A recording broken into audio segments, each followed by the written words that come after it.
I've taken a look at your proposal. It's much better than the ones you showed me before, but I'd still like to make some changes. Oh, come on, not again. Isn't this the 6th proposal I've shown you? What's your issue this time? It's a bit hard to put into words, but the design still doesn't look quite right to me. I have to say, that's a terribly vague and unconvincing explanation. Please enlighten me. What would feel more right to you? For starters, don't you think this roof is jutting out a bit too far from the top? It looks almost like the head of a fungus. This door, too. I don't think it needs to be nearly this large. If you could reduce it to around my height, you could use the leftover materials to construct a few more rooms. The roof and the door are the most fundamental parts of a building. If we were to change them, then what would be left of the design? Even if the soul of the building won't be lost, all traces of architectural style would be gone. Anyone with the slightest inkling of architectural knowledge would know to leave them alone. Oh, I understand the principles of what you are saying, of course, but the truth remains that I'm still a bit unhappy with the design as is. Is there anything else that you can do? Oh, actually, I just got an idea. Can we get rid of all the extraneous sections on the roof, so the whole design will just be one vertical structure, similar to that of a tree trunk? What? Don't architects often say that symmetry makes everything more balanced and pleasing to the eye?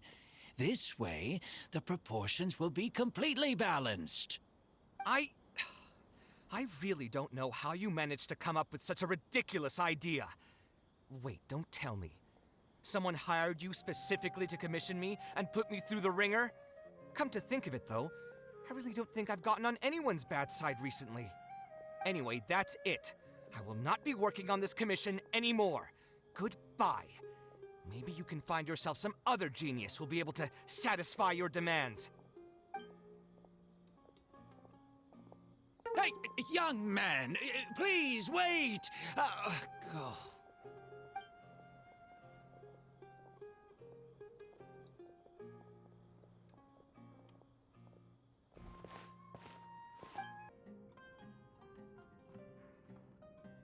Taking this commission was truly the worst decision ever.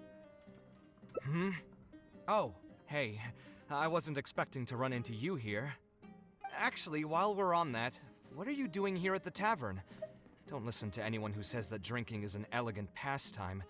It's no good for your health. So you saw all that, did you? Ugh, I thought I was in the clear. I made sure to double-check that nobody I knew was around. Anyway, thanks for looking out for me. Honestly, it wasn't that big of a deal. I'm used to it by now. Stress is just an inescapable part of being a working adult. Boss, I'll have a glass of wine, same as last time. Do you want something too? I'll put it on my tab. Wine and a glass of juice coming right up. I know you're already keeping a secret from me, but if you could add this one to the list as well, I'd really appreciate it. Arguing with a client is not a good look for me. If word gets out, other potential clients might be afraid to work with me. That guy, though, what was he even going on about? All those ridiculous demands of his? He's just a blabbering fool trying to act like a know-it-all.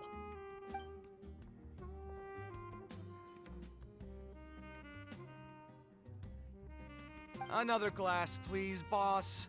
I'm not leaving today till someone has to carry me out. You've got it, sir. I gotta say, though, it almost feels like you're saying that every other day now. It really is every other day that you'd run into a client who knows nothing about construction requirements or architectural style. If this was in the past, I'd never have gone through 6 whole drafts trying to accommodate the client's preferences. But perhaps getting used to this just means that I've grown numb to it. I've worked on so many projects since graduation, and none of them have been approved at the first pass. I would spend a lot of time altering my designs, and by the time the clients were finally satisfied, all my passion and enthusiasm would be gone. It feels like I'm straying further and further from my artistic vision with every change I have to make. I suppose, though, that just sticking to your guns and completely disregarding other people's feedback would also not be a good thing. All of this makes for a real paradox, one that particularly crops up in my work, too. In the end, what is the true meaning of art? Should I see it as a divine gift of inspiration from the gods, or an expression of the light of my own wisdom? Here's your drink. How are you already spouting nonsense after just one glass? Your tolerance is usually much better than that. Boss, what do you think is the meaning of art? The meaning of art? Really, my friend, who in Sumeru understands art better than you? Anyway, I don't know about art, but I do know that I'm interested in business, and some patrons are waiting to be served. So, you'll have to excuse me for now. Just holler if you need anything. What do you think, traveler? Exactly. So our thoughts on the meaning of art are rather similar. In Sumeru, and especially Sumeru of the past, the arts are not a popular discussion topic. Trying to talk about the arts is basically the key to killing any conversation. It's too bad that I'm not in my best form today. Otherwise, we could have talked about this for a little longer.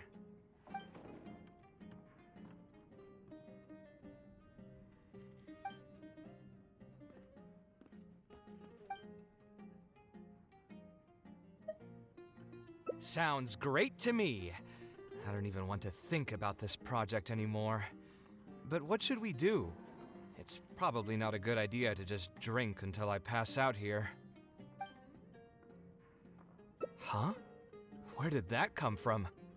I mean, it's not like it's some kind of secret. You probably already know some bits and pieces of my past. My mother is also an architect. I've always adored her drawings, and when I was young, I used to sit next to her and watch her bring all kinds of buildings to life on paper. You could say my interest in architecture just naturally grew with time. Perhaps. In fact, I have also seen my mother argue with her clients, but she would always quickly find the motivation to return to her work. Unfortunately, I've barely had any contact with her since she remarried and moved abroad. Even if I wanted to ask her about her ability to stay positive after an argument, it would seem rude to barge into her life again over something as trivial as that. I did remember something else, though. When my mother left, she only carried some small personal luggage with her. She left most of the belongings in the house to me. At the time, she even told me that it would be great if I could learn a few lessons from her life experiences, so my life and career could go a little more smoothly. I hadn't quite come to grips with my emotions, and didn't really have it in me to go through any sentimental items, so I just packed anything with memories away in a box and haven't reopened it since. It's been a really long time. Now that so many years have passed, maybe I have finally developed the maturity I need to face those memories without losing my mind. Yeah, I should dig it out and take a look. Sorry, I've had too much to drink and wasn't thinking clearly. You're right. I should do these kinds of things with the support of a friend. Speaking of that, I can call you a friend now, right? Either way, thanks for reminding me that I can invite you to come along. Had I just gone back by myself, it would have looked like I'm deliberately trying to keep things from you. Thinking too hard about the words is giving me a headache, so I'll just give it to you straight.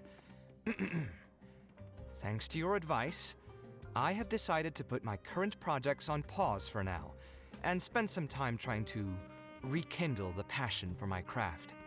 If you want to stick around and see how this will turn out, you'll be sure to encounter some bits and pieces of my past. Do you think you'd find that too boring? All right, then let's head back together. I mean, you already know where I live. Who knew that the day would come when I too would have some friends over? Let me see. I should have tidied up the place before I left the house this morning. Alhaitham shouldn't be home now either. He's usually in the records room at this time of the day. Anyway, there's no more time for drinks. I'll go take care of the bill. Alhaitham isn't in, so feel free to sit wherever. I'll bring out the box.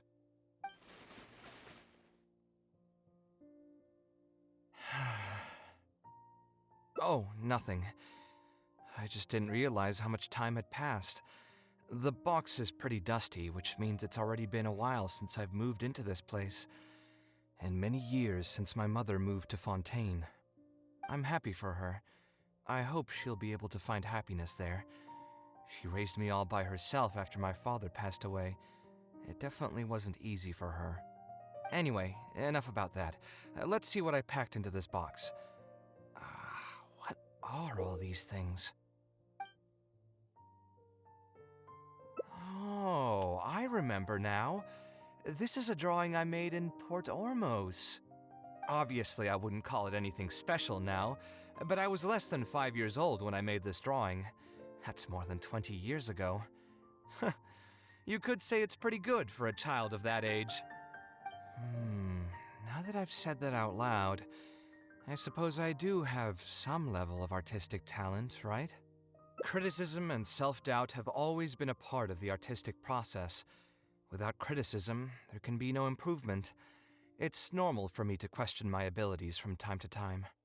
I admit that I may have spent a little too long questioning myself this time around, but as you know, the heart tends to dwell on whatever it pleases. Anyway, never mind.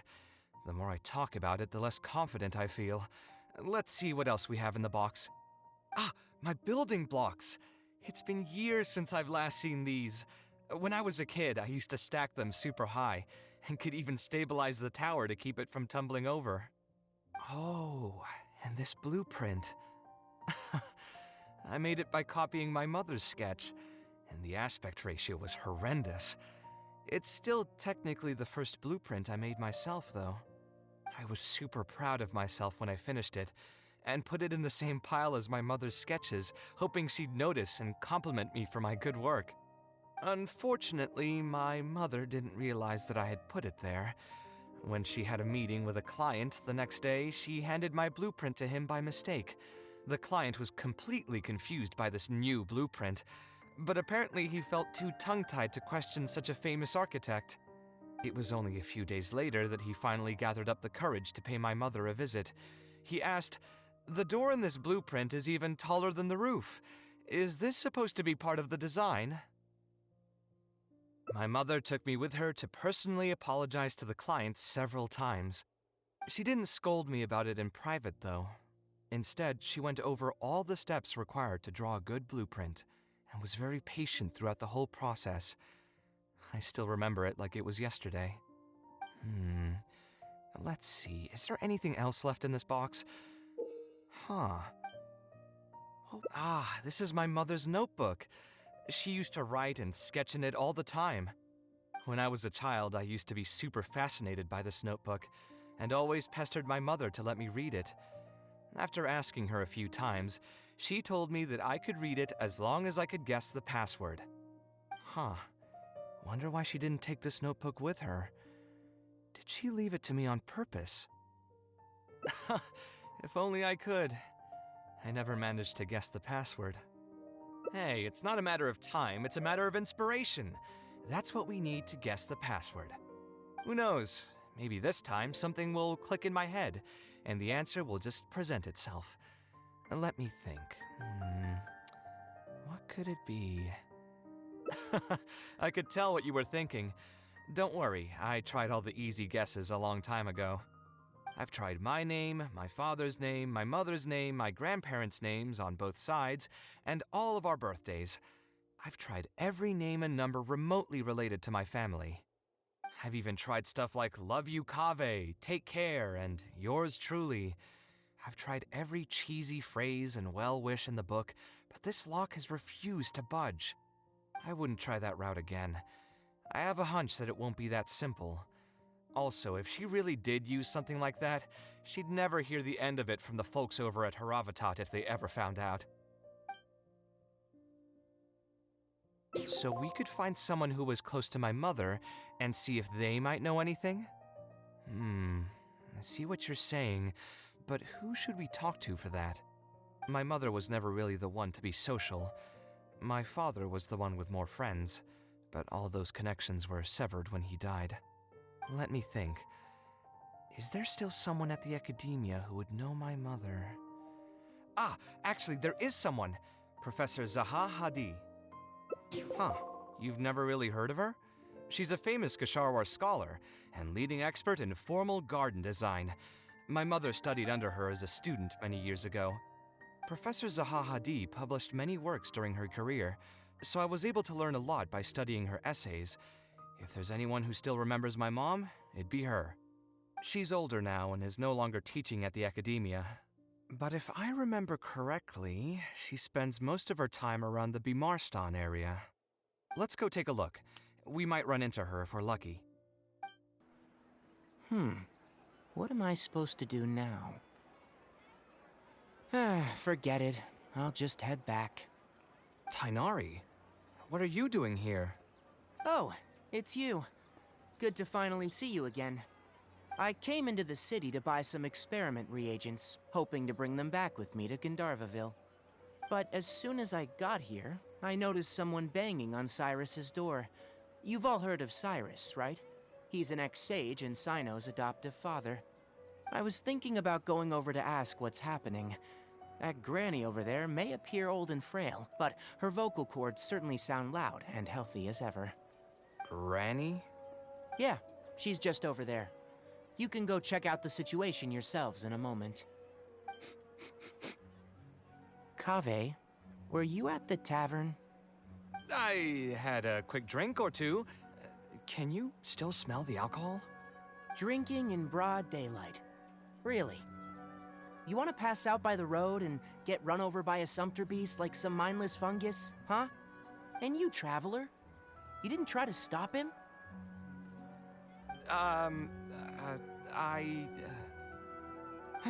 You look like a wreck, Kaveh. What happened? Are you feeling down again? You know what?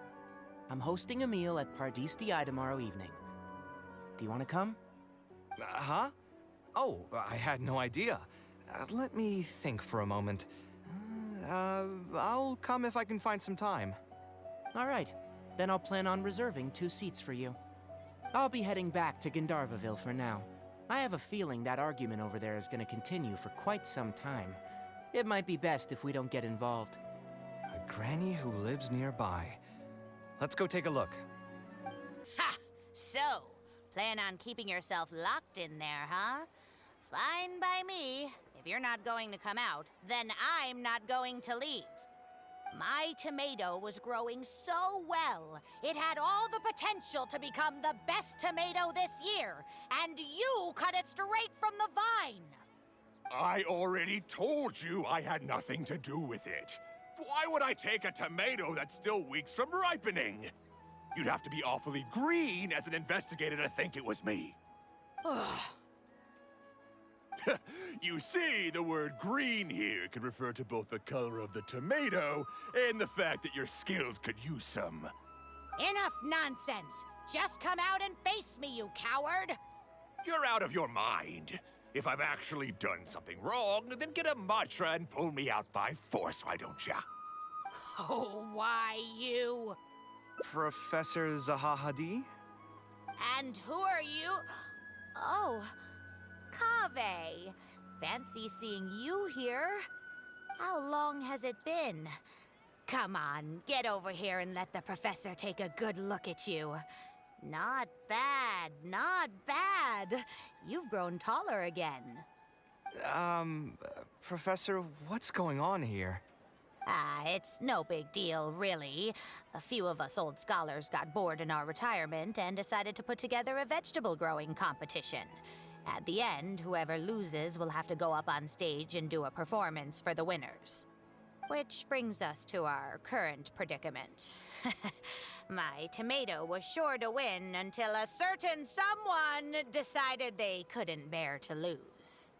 Hey, don't try to defame me in front of the kids.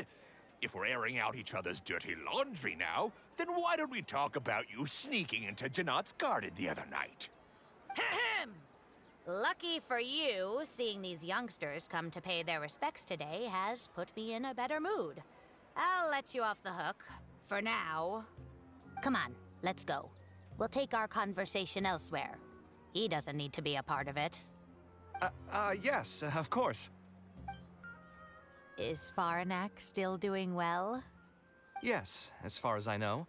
She left for Fontaine some time ago and started a new life for herself. She's still doing work related to architecture, though. Ah, yes.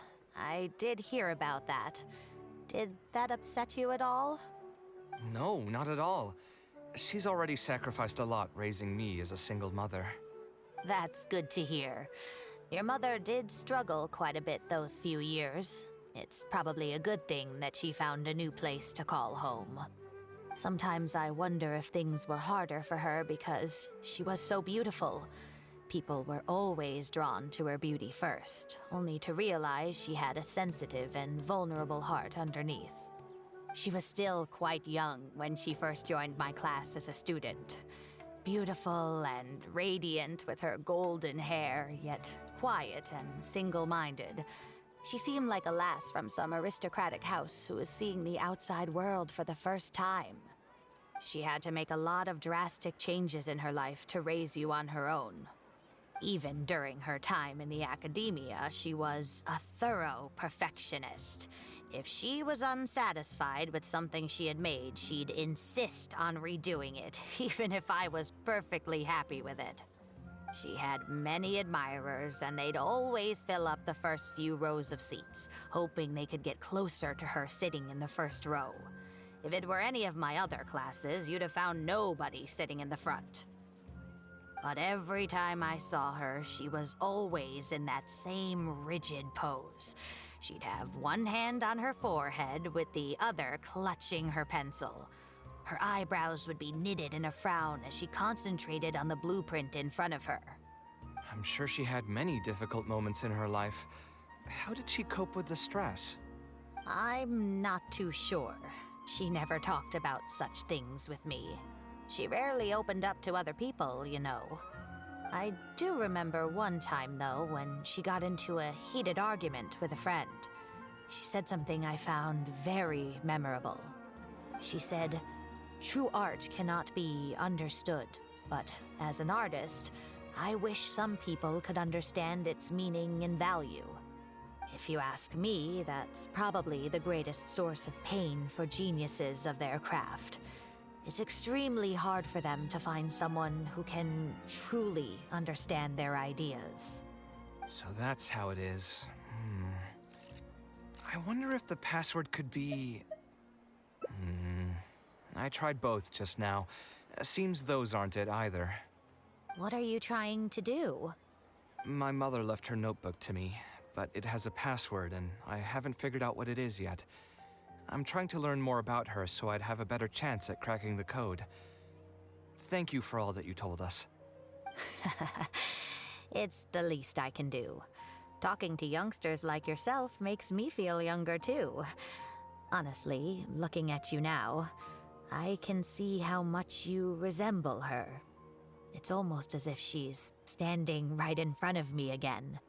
Your personalities are quite alike too. You're both stubborn and both a little awkward. Of course, I'm sure the similarities are mostly superficial. But so long as you continue to harbor those traits, you'll find a lot of difficulties in your work. I've taught a lot of students over my career, and in my experience, very few genius architects of Ksharawar ever found happiness for themselves. They would know exactly what they want to express and fight for it tooth and nail, which inevitably led to arguments with their clients. Some clients would choose to respect the architect's vision or just let the argument go because of the architect's reputation, but those are the rare ones. When Farnak first graduated, she was getting into arguments with her clients nearly every single day. I think it only got a little better when she met your father. I see. But wasn't my father from Rotawahist? Could he understand the designs my mother made? No, I think they were probably beyond him, too. But despite that, he still stayed next to her, listening to her joys and sharing in her sorrows. Farnak had many admirers, but she ended up choosing your father. His support probably played a part in that decision. So instead of understanding, perhaps all we need is just companionship. Huh. It worked. Oh, was that the right password? Yes! Then you should be on your way, child. Find a quiet place and see what she wanted to say to you. Being the awkward person that she is, I suppose there were many things that Farnak could never say out loud. Instead, she probably left them in her diary, hoping that they would make their way to you one day. If you're ever in a mood to chat again, just come and find me here. You're always welcome to discuss architecture topics with me as well. Thank you so much, Professor. There's no need to be so formal. I'll let you kids go. It's time for me to take another stroll around the vegetable garden. I wonder what my mother could have written about. They all say Zaha Hadid's class is the toughest, but I think it's actually not too bad. On the other hand, though, structural mechanics is definitely a pain, no matter how you try to approach it. I doubled down and managed to get through it in the end. I met someone special. At first, I didn't think much of him, but now, I feel very happy whenever I get to spend time with him. We decided to name our son Kaveh. I don't think a younger me would have ever imagined forming such an intimate bond with another person. Back then, I lived only in the shadow of myself, as well as that of the dream in my heart. The bad news came. And even though it's been several days now, I still can't bring myself to come to terms with what happened. My eyes are so swollen, it's hard to see. What if they're all lying to me? And this is just a long, cruel dream. But I have to face reality. I still have someone to take care of. No matter what happens, I'll do my best to raise my son on my own. Huh? Is this a drawing? Seems like it was done by my mother. This blonde man was probably my father, but who are the other people in the picture? Huh? Why do a few of them look somewhat familiar? From the dates in the notebook, she probably drew this more than 30 years ago. I hadn't even been born yet. Maybe we were thinking too much. Oh, there are a few lines written in the diary about this as well. The one who invited us to the gathering is a talkative woman. Including us, 3 couples showed up. There was also a person who came alone. The talkative woman introduced everyone to each other. She spoke really quickly, so I couldn't quite catch everything she said, but I also didn't feel like asking her to repeat herself. My husband seems to be friends with the man with long ears. I couldn't really join their conversation, so I've resigned myself to sitting in a corner and drawing in my notebook. I don't think I'd be able to become friends with any of these people, especially that stiff-looking couple. That man is certainly very handsome, but he would constantly alternate between disjointed and serious ways of talking. His wife is a bit more bearable. We were not acquainted with each other to begin with, and I doubt we'll see each other again after this gathering. The ambiance of this gathering is surprisingly pleasant, however. Talking to people can allow us to find some peace after a long day. Maybe my son will also partake in these gatherings in the future. I hope he'll be able to make many friends. Who would have thought my mother used to attend that kind of thing? It seemed she was only good at talking about her own work, and found it difficult to join into other conversations. As a result, she often kept to herself and would be off to the side, drawing. There's more written on the back. Oh, it seems like it was written to me. Kaveh. I was both overjoyed and distressed when I learned of your decision to continue your studies in Kasharawar. You are very talented, and I am confident that you will become an architect of much acclaim. However, the more talented you are as an artist, the more misery and anguish you may encounter. No one will be able to help you during your journey as an artist.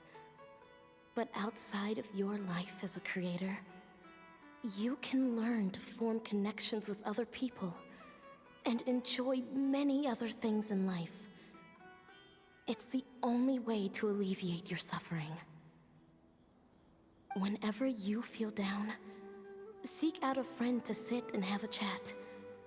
You can accumulate joy and fulfillment by spending time with them. The positive feelings you gain will get you through the long and difficult years. Never forget that companionship is the most important thing of all. So that's the answer she prepared for me. She really thought long and hard about me and my future. Well, now that I've read her words, do you think I should accept Tainari's invite and attend that dinner at Pardistii? The thought definitely crossed my mind. Although it'd be nice to get together with friends and chat the night away, I don't want to bring down other people's moods because I'm sad. Besides, don't most people hate the feeling of seeing their friends troubled and being unable to help? And what's worse, nearly all of my problems can't be easily resolved with some encouraging words or gesture. And don't forget, I'm also older than all of them. As their senior, I should appear to be a bit more responsible. You're not wrong, but I keep feeling like I haven't really helped them much in return. Wait, do you mean it? You're not making fun of me, are you? I've gotten so used to sarcasm that I can't tell what's genuinely a compliment anymore. Wait, by fun, did you mean... You know what? I'm not going to overthink it. I'll see you tomorrow at Pardistii. Alhaitham also got my invite, right? Will he be coming to join us? That guy? He's never been a fan of social gatherings. I wouldn't get my hopes up if I were you. Are you sure? All right then. I guess we won't wait for him. Yeah, let's go. I mean... Maybe we should give him a little more time. We can keep chatting for a while longer. Oh, sure. You still haven't told me, what's the occasion for getting us together here at Pardistii? We're celebrating the end of the first phase of Kaveh's studies. I wanted to thank you all for the help you've given her along the way. Then where's Kaveh? She said she wanted to show everyone a bit of what she's learned, so she's still doing some last-minute prep at home. She'll be here shortly. Anyway, let's get started. To tell you the truth, I'm actually not so confident that the second phase will go as well as the first. The curriculum will become a lot more involved, and I'm worried that she won't be able to get through all of it. I was hoping we could brainstorm about it together before she gets here. I knew this wouldn't be just a simple free dinner. Is that why you also invited Alhaitham? Yes. I thought it would be good if we could all put our heads together about this. Anyway, let's take a quick trip down memory lane. What did you guys do when you ran into a problem that you didn't know how to solve? Or got assigned a project that you knew you weren't gonna finish on time? Never happened to me. I'd just pull another all-nighter. You two are hopeless. Does anyone have a more useful answer to the question? Ooh, that's a good point. Confidence is the most important thing. Once you lose your sense of confidence, it'll become all but impossible to find the motivation to study. This could be a potential direction. I have already redesigned the literacy curriculum, and I was originally hoping to ask Alhaitham for his opinion, but... It's very simple. Instead of focusing on the amount of material you would like to teach, focus on the amount the student would be able to remember. Wow, you actually showed up. I could probably count the number of times you've actually come to gatherings like this on just one hand. It's still more than the number of times you've managed to get a proposal approved on the first try. As long as you're still aware.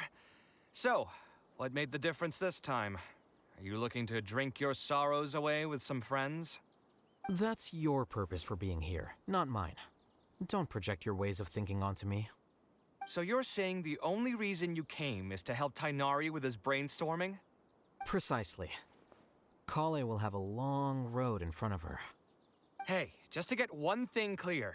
Even if Kaveh manages to make her way to the academia, we cannot let her enroll in her avatat. Kasharawar is obviously the best choice for her. She's been a trainee forest ranger for so long, she'll definitely be good with her hands. What are you saying? Spontamad is the better choice. It's where I graduated from, after all. Then what about Amorta? That's the darshan her master actually graduated from. There are only 2 other darshans left. We might as well select all of them on her enrollment application. I'm trying to have a serious discussion here. Traveler, you aren't associated with any of the 6 darshans. In your opinion, which darshan would be the best choice for Kaveh? Well said. Agreed. And my goal in inviting you here was to gather some thoughts on the execution of this second phase. Phase 2 far exceeds Phase 1 in both curriculum complexity and the speed of instruction. I hope Kaveh has prepared herself for what is coming. Hey, what are you thinking now? Please don't tell me you're planning on lending her those abstruse books from your home library. Actually, I was thinking about lending her a professions guide. I'll make sure to write, "Don't become an architect" on the front page of that. You're right. I can't deny that. Is there another phase after Phase 2? What's the ultimate goal of all of this? Are we trying to prepare her for a job in the academia? We don't need to think that far ahead. Hold that thought, though. I think my vegetables are done.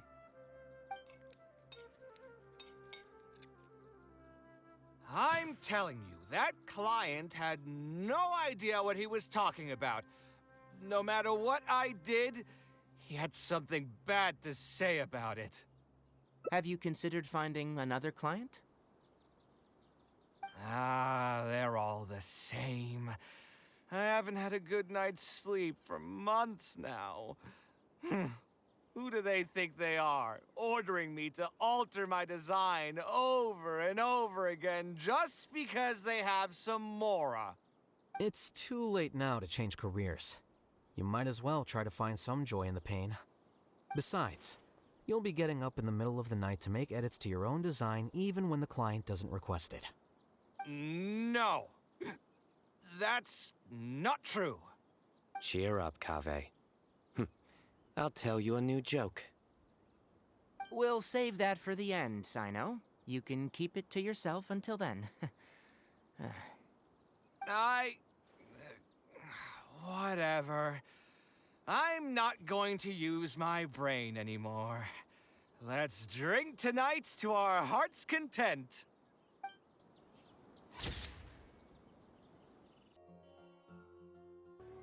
I've taken a look at your proposal. It's much better than the ones you showed me before, but I'd still like to make some changes. Oh, come on, not again. Isn't this the 6th proposal I've shown you? What's your issue this time?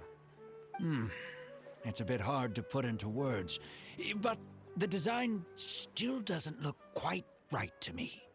I have to say, that's a terribly vague and unconvincing explanation.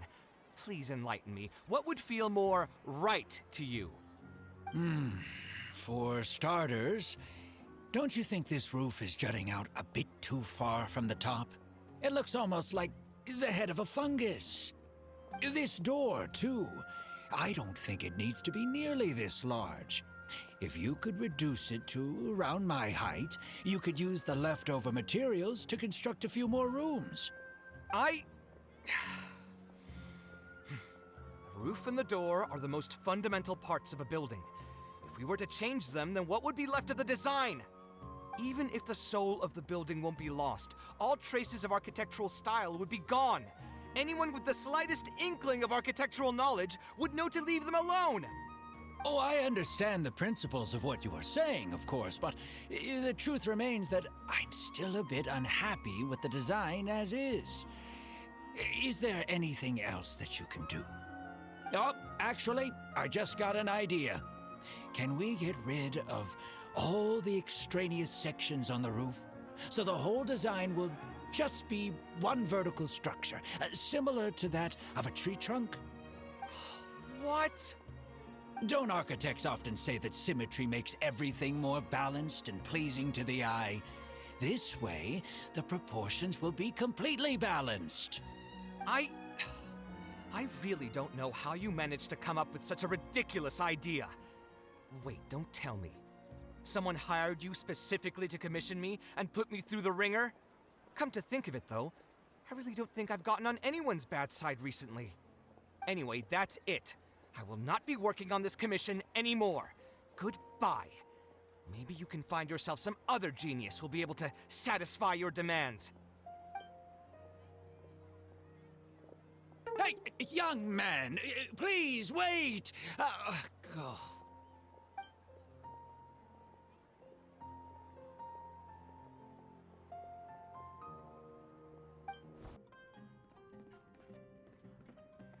Taking this commission was truly the worst decision ever. Oh, hey, I wasn't expecting to run into you here. Actually, while we're on that, what are you doing here at the tavern? Don't listen to anyone who says that drinking is an elegant pastime. It's no good for your health. So you saw all that, did you? Ugh, I thought I was in the clear. I made sure to double-check that nobody I knew was around. Anyway, thanks for looking out for me. Honestly, it wasn't that big of a deal. I'm used to it by now. Stress is just an inescapable part of being a working adult. Boss, I'll have a glass of wine, same as last time. Do you want something too? I'll put it on my tab. Wine in a glass of juice, coming right up.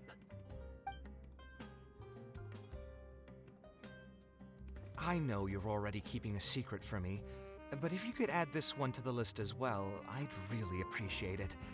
Arguing with a client is not a good look for me. If word gets out, other potential clients might be afraid to work with me. That guy, though, what was he even going on about? All those ridiculous demands of his? He's just a blabbering fool trying to act like a know-it-all. Another glass, please, boss. I'm not leaving today till someone has to carry me out. You've got it, sir. I gotta say, though, it almost feels like you're saying that every other day now. It really is every other day that you'd run into a client who knows nothing about construction requirements or architectural style. If this was in the past, I'd never have gone through 6 whole drafts trying to accommodate the client's preferences. But perhaps getting used to this just means that I've grown numb to it. I've worked on so many projects since graduation, and none of them have been approved at the first pass. I would spend a lot of time altering my designs, and by the time the clients were finally satisfied, all my passion and enthusiasm would be gone. It feels like I'm straying further and further from my artistic vision with every change I have to make. I suppose, though, that just sticking to your guns and completely disregarding other people's feedback would also not be a good thing. All of this makes for a real paradox, one that particularly crops up in my work, too. In the end, what is the true meaning of art? Should I see it as a divine gift of inspiration from the gods, or an expression of the light of my own wisdom? Here's your drink.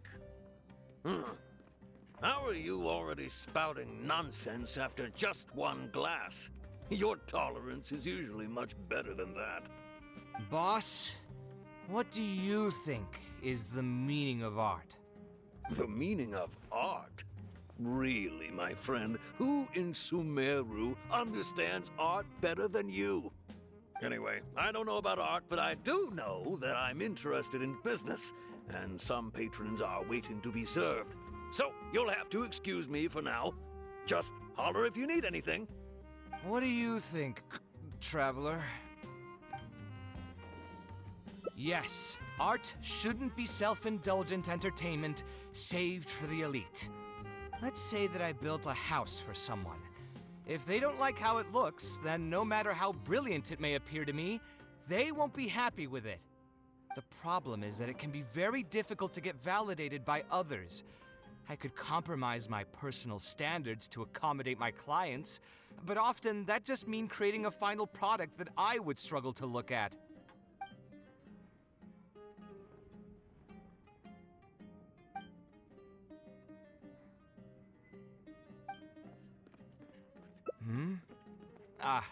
Thanks for offering, but you've seen how he is. He's not going to listen to anything I say. He understands nothing about my design, and all the suggestions he made were as if he just wanted to mock me. Okay, it is possible that I was just jaded by my frustration.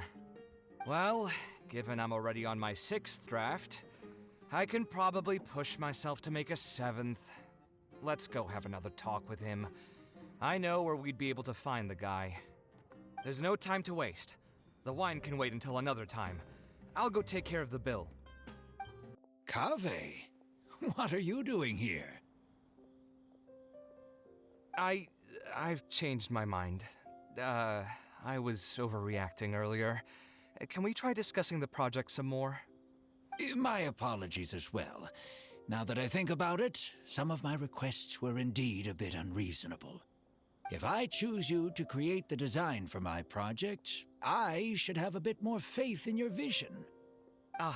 Thank you for understanding. Mutual trust is the basis for good communication.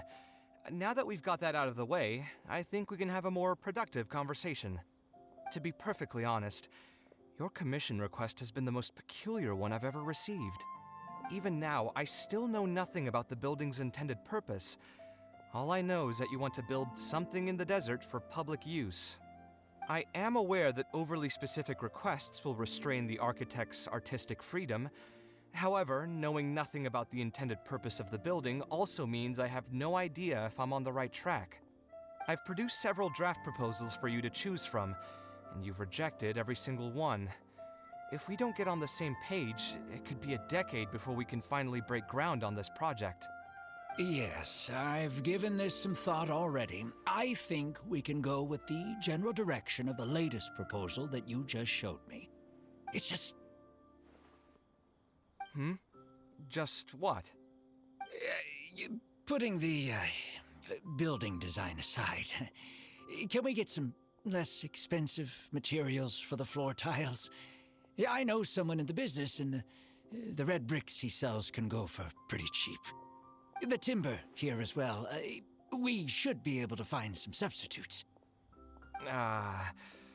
Please give me a moment. My head's starting to hurt again. Just please hold on for a second. So, let me get this straight. You want to reduce the cost of the project, right? But if we implement your suggestions, then I'm afraid we have to scrap the entire design. Architectural design cannot be neatly split into discrete parts. Any change to one part of the design will affect the quality of the whole thing. I decided to utilize high-end timber for this section because the weight-bearing structure requires the supporting materials to be durable and strong. Same with the tiles. Switch them out and the entire mural will have to be redesigned. More importantly, if we make such a change, both its practical functionality and aesthetic value will take a great hit. If all you need is a building with a roof that can keep people dry in the rain, you shouldn't have commissioned me. Many architects would be able to build you one of those while charging far less in commission fees. Actually, Please tell me, are you absolutely sure that there's no room for any changes in this draft of the design? I think the most important thing for me is to understand what you would actually like to get. If you could tell me more about your vision, I might be able to work with the design some more.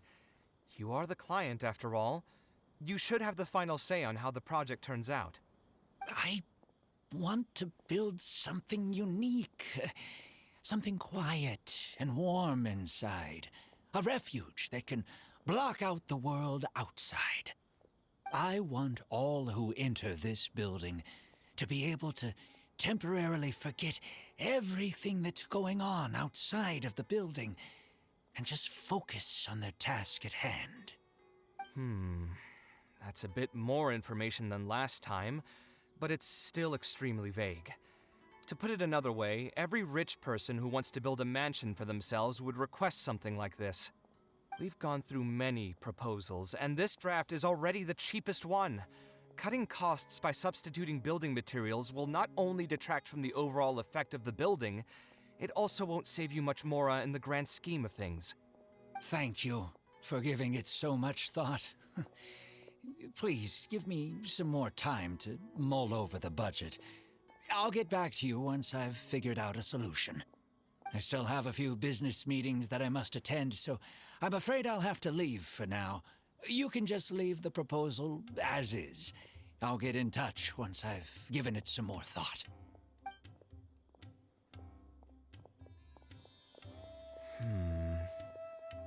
I also have a similar feeling. Is that really okay?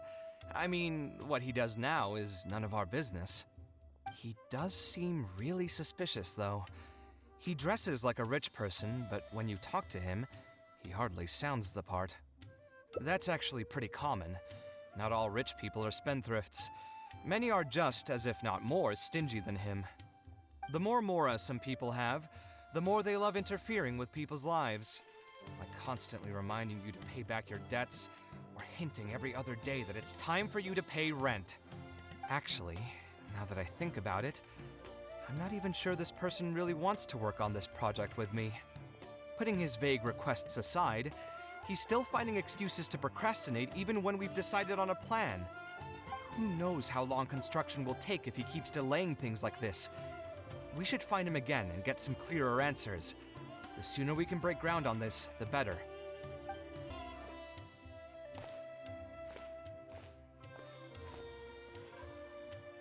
Oh, hey, look! Isn't that Badawi? It sure looks like him, but he's dressed completely different now. What is he up to? Didn't I tell you before? I'm not looking for more workers. Plus, aren't you a bit old for physical labor? If something happens to you, I won't be able to pay for it.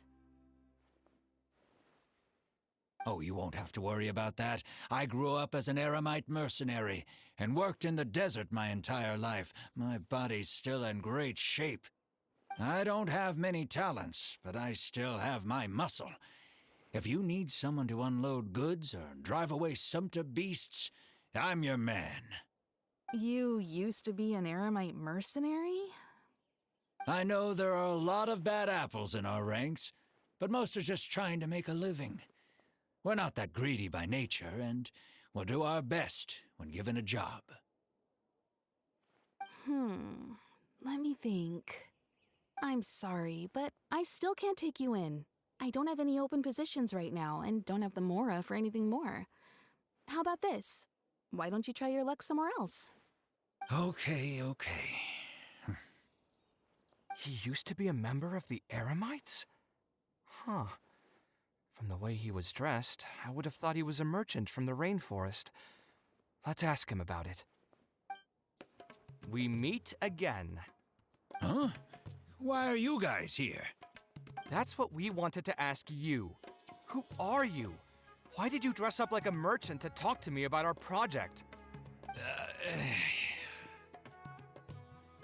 There's no need for us to continue this project if you still want to keep hiding things from us.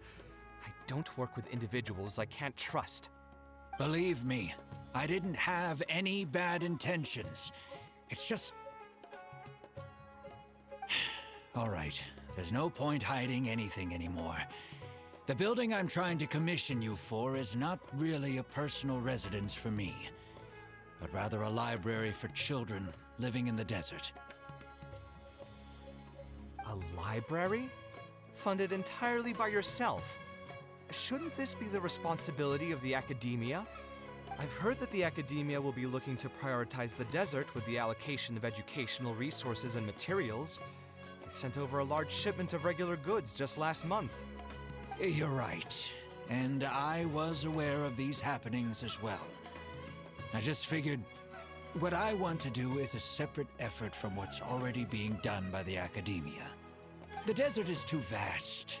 Even if the academia spends a lot of effort trying to disseminate knowledge in those parts, it might still take decades, if not centuries, to reduce the educational gap that already exists between the two regions. And what's more, I don't know if the academia would ever reverse its stance in the future. All I know is that as a desert dweller, we should not wait passively for good things to happen to us. If we only did that, we'd never be able to stand up and hold our heads high. I don't have much longer left on this world, so I just want to use whatever time I have to contribute something to my homeland. I didn't want you to know that I came from the desert. I've lived in the desert my entire life, and there wasn't anyone here that I could trust. I figured I needed as much safety as I could get. To the point that you even disguised your identity? That's certainly taking playing it safe to the next level. Hold on. Don't tell me you've also been scammed before. When I first came to Sumeru's city, I brought a lot of Mora, hoping to find an architect that I could work with. Someone agreed to take on the project, and even took a sum of Mora from me, but then disappeared without a trace. After that, I heard that there are a lot of untrustworthy people in this business. Some would run as soon as they've been paid, while others would deliberately use expensive materials and take a cut of the construction funding. I spent a while collecting information in the city, and eventually learned that you're the most famous architect in all of Sumeru. I figured that you wouldn't need to make Mora by scamming people, so I decided to reach out to you. By the way, how did you know I was scammed? I don't think I've ever mentioned that to anybody. Just a hunch. A while ago, I accepted an offer to work on a project in the desert, and was also scammed out of a large sum of Mora. I ran into someone who was living in a pretty run-down house. I noticed a load-bearing wall on the verge of collapse, and suggested that I build a new house for him. He said that he had no way to pay for it, so I loaned him some of my own Mora, and told him to get some stone and timber from the local vendors. Soon after that, I found out that he had gone gambling with all the money, and lost everything, down to the last coin. And after that, he even borrowed Mora from me twice more, using a different excuse each time. I didn't even suspect him of any wrongdoing until he hired a group of mercenaries and tried to ambush me in his own house. According to him, I looked like an easy target because I was an academia scholar who didn't have any family or friends in the desert. What kind of person would just look at someone else and think, this guy looks like an easy target? Those kinds of things do happen every once in a while, yes. Folks like him are the exact reason why us desert dwellers' reputation has gone down the drain. I must apologize to you on their behalf. It's all right. You were also scammed by someone from Kasharwar after all. I should apologize to you on their behalf. Ultimately, neither of our experiences had anything to do with the desert or the rainforest. People who are new to an area are always easy targets for criminals. Yeah, you'll find both good and bad people everywhere. I can't understand the logic of those who like to take advantage of others, but I have to accept their existence as a fact of life. Anyway, I digress. Let's return to the topic at hand. Did you keep rejecting my designs because you thought I was deliberately using expensive materials to take a cut as a middleman? That's what I was afraid of initially, yes. I eventually understood that you weren't out to cheat me. But unfortunately, I still don't have nearly enough Mora to pay for the design you proposed. I've done the math and know that we should be able to make it if we cut some corners. However, after our conversations, I can see that you're passionate about your design, and I'm quite fond of the proposal as well. So, I decided to try and see if I can afford your proposal as is. I've been looking for work every day, and in another month, I should be able to cobble together enough mora to meet the budget. By cobble together, you mean you're going to spend your entire life savings on this project? But then, what will you do if something unexpected comes up, and you find yourself stuck with no emergency fund? To be honest, I haven't really thought about that. I mean, when you've lived to be my age and something happens, you can't really call it unexpected anymore. All I want is to build this library before I leave this world, so that the children of the future would have some books to read, and the desert dwellers would be able to learn their letters and pick up some practical knowledge. A while ago, I heard that the academia had decided to recruit a number of exceptional children from the desert. Of course, this is welcomed news. But as someone who spent their entire life in the desert, I still have a few concerns. I know the desert life and can predict what the problems will be. Many children from the desert have had neither the interest nor the proper environment to learn. So even if the academia would take them in, once they enter the halls, they might find themselves surrounded by other children who look and act very differently from them. And as a result, they might become socially isolated. Yes, I can imagine that. My father passed away at an early age. Even though I had a good number of friends during my years at the academia, for some time I still sensed many critical looks in my direction. I'm sure a child coming all the way from the desert will have an even harder time. But let's bring this back to the building itself. I think you said that you want this building to be quiet and warm, with its doors serving as a solid barrier to block out the sound and fury outside, and allow one to focus on the book in their hands. Building it according to the current plan will be quite costly. Even if I don't charge you any commission fees, I don't think we'd be able to keep it under your budget. Any ideas on what we can do? Sponsor the project? You mean convince wealthy merchants to join our cause and pool their money together to build the library? That does make sense. A library is a big project, and it's going to be hard to fund it with just a single person's mora. What do you think? If we can find others to sponsor the project, we could potentially increase the size of the building 2- or 3-fold. It's all fine with me, but where do you think we'll be able to find these sponsors? Well, you're right. If I really think about it, I'm not too familiar with many big-name merchants. Her? Hard pass. With her shrewd and greedy personality, she would never put mora into something like this. Now there's an idea. She probably won't say no if all she'll need to do is to make some introductions instead of spending mora. Let's go and pay her a visit. Oh, now here are some unexpected guests. What brings you to the Palace of Alcazar's Ray? When I saw Kaveh, I almost thought it must be that time of month again. Sadly for me, I must wait a few more days before I can collect my shiny mora. Hey, can't you think of something else for a change? You are literally living in an objet d'art, and yet your mind is still fixated on nothing but mora? What is the point of wealth, anyway? Is your happiness entirely dependent on your hoard of cold, emotionless mora? That's exactly right. Mora is extremely valuable, you see. If you don't keep your mind on it, your mora may just find its way to somebody else's pockets. If you ask me, this place is still way too empty. Just give me some time and I'll fill it to the brim with lots and lots of mora. You're hopeless. Oh, so you have an actual reason to visit me? All right, let's hear it. Merchants? Why? Is there some kind of business opportunity? Oh, I see. So you're just looking for someone to help you fit the bill. I knew you wouldn't be interested in something like this. Still, you wouldn't refuse just making some introductions for us, would you? Sure, I can connect you with some folks, but with every service comes a fee, you know.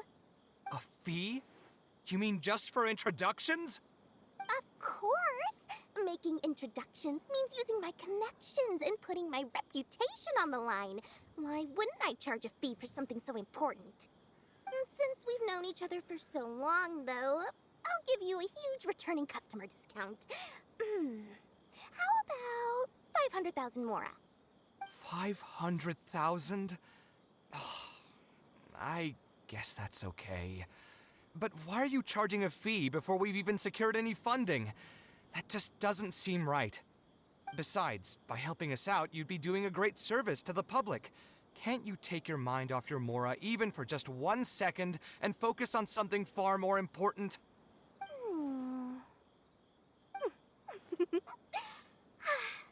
Very well. Since you're so passionate about this project, I'll help you out and waive the introduction fees. 3 of my business partners came by earlier today to discuss some things with me, and they still haven't left yet. I'll arrange a meeting for you, and just so we're clear, it'll be up to you to present your project and discuss any deals. Thank you so much. You can wait here. I'll bring them over to you. Dory gave us a brief introduction about the two of you. You are Kaveh, the renowned architect, and you are the traveler. Practically all of Teyvat has heard of you by now.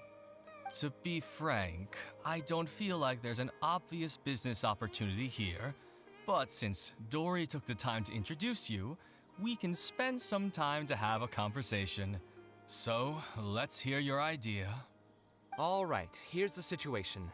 I've been commissioned to build a library in the desert, with the intended goal of allowing the desert dwellers to have more access to reading materials. So it's a public welfare project? Correct. Then the commission fees will likely be very low.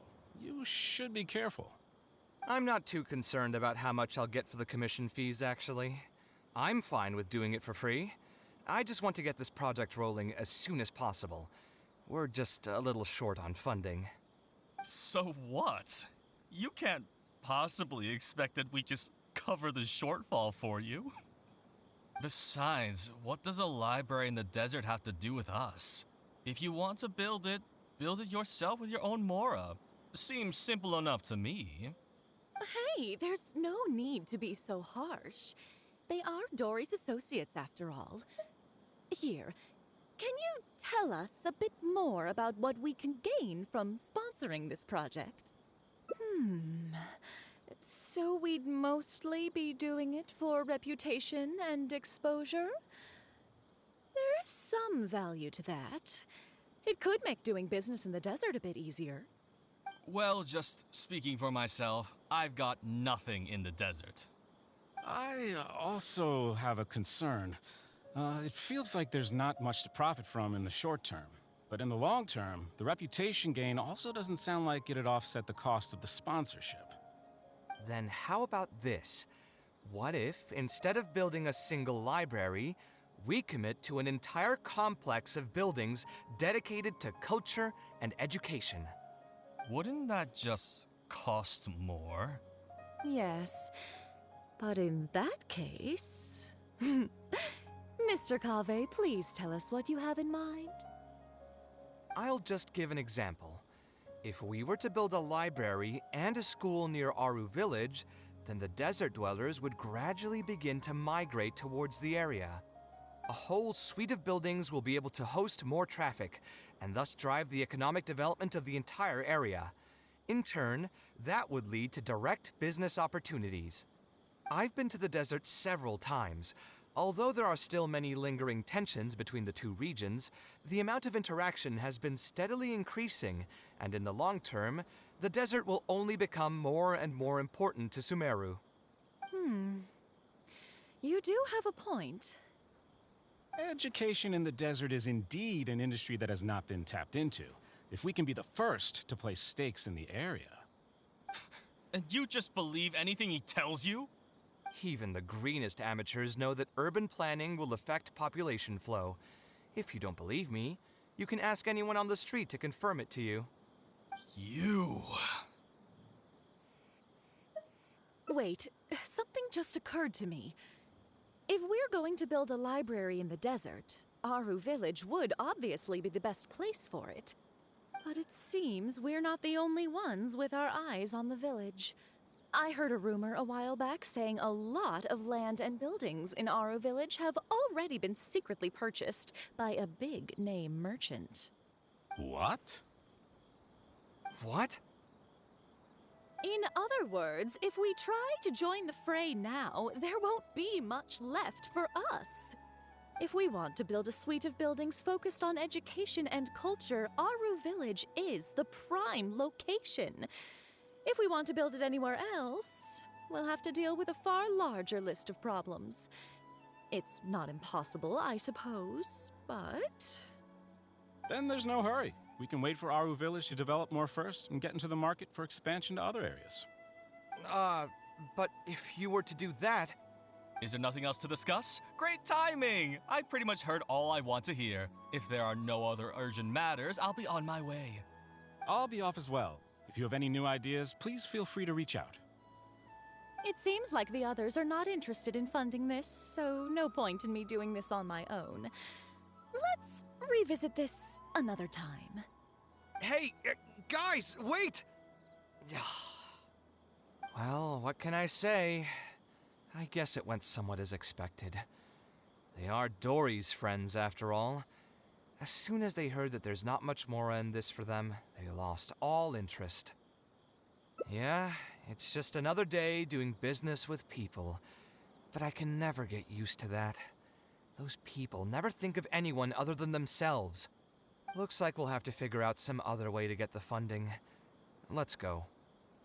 Oh, where did all that passion go from earlier, I take it you weren't able to find a sponsor for your project?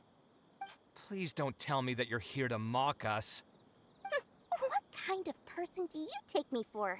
Would the kind and generous Lord Sangama Bay really do such a thing? I will say, though, I more or less expected this outcome even before I introduced them to you. You can try to talk up the project all you want, but the facts will remain the same. This project is high investment with slow returns. No sane person would put their money into this. But this isn't just a business project, right? Also, if you already knew no one would want to partner with us, why did you still try to charge me 500,000 mora? You scammer! You might want to remember who your creditor is before you start talking like that, Kaveh. I'll pay back every last coin that I still owe you, but that's a completely different matter. Alright, since you're so devastated about this, I'll set you up for dinner with another big-name merchant. In fact, I'll be inviting the most famous merchant in all of Sumeru, so I'll be counting on your performance. What? Really? I would like to sincerely apologize for my attitude just now. So, where would we be meeting this merchant? Follow me. Oh, I suppose both of you can come. This is the place. You said you're going to introduce us to the most famous merchant in Sumeru. Well, where are they? You still don't get it, huh? The most famous merchant in Sumeru. Huh? So you meant yourself all along? Then why did you bring us here? Well, I've given it some thought, and that complex of education and culture buildings that you mentioned does hold some promise. It'll be a pretty big Mora sink, and I'll have to fund it all on my own, but that's not really a problem for me. Seriously? Where's this generosity coming from so suddenly? Are you trying to scam me again? The reasons are not important. What's important is that I'm willing to help you. However, you know just as well as me that once this project actually breaks ground, it'll start sucking Mora from my pockets like crazy. So, to cut costs... I get it. I won't charge any commission fees, and I'll take responsibility for the entire project. Splendid! Then let's sign the contract right away.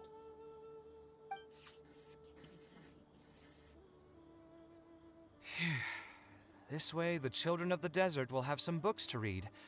Their lives should improve a bit after this. Of course, there are a few things better than using my knowledge to help other people change their fates. I must thank you as well, Dory. I used to say you only cared about Mora, which might have been some prejudice on my part. Sorry for that. I will also try to pay back my debts as soon as possible. Now, let's have a quick discussion. Where would you want the library to be built? That will be the most important building. There's no rush. I'll provide you with a copy of the deed when we get back. You can just use the address on the document to find the lot. Huh? The deed? So hold on a sec. The person who has been buying up everything around Aru Village was you all along? Oh my, did I not tell you about that?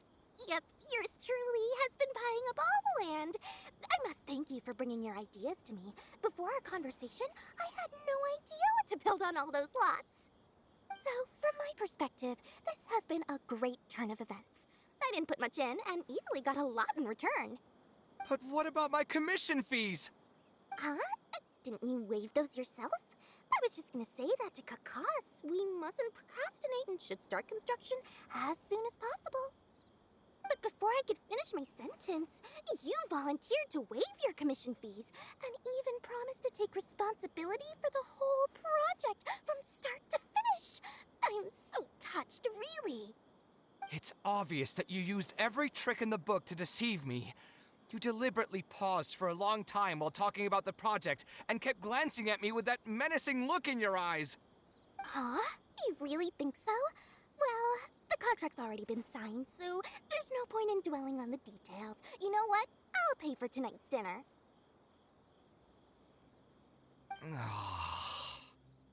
Fine, I'll drop the argument on the commission fees. But since you said you're paying for dinner, I'm going to order the best dishes and booze this place has to offer, and lots of it. Tonight, we're feasting until I've recouped my full commission fees.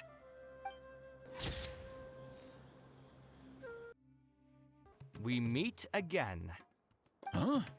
Why are you guys here? That's what we wanted to ask you. Who are you? Why did you dress up like a merchant to talk to me about our project?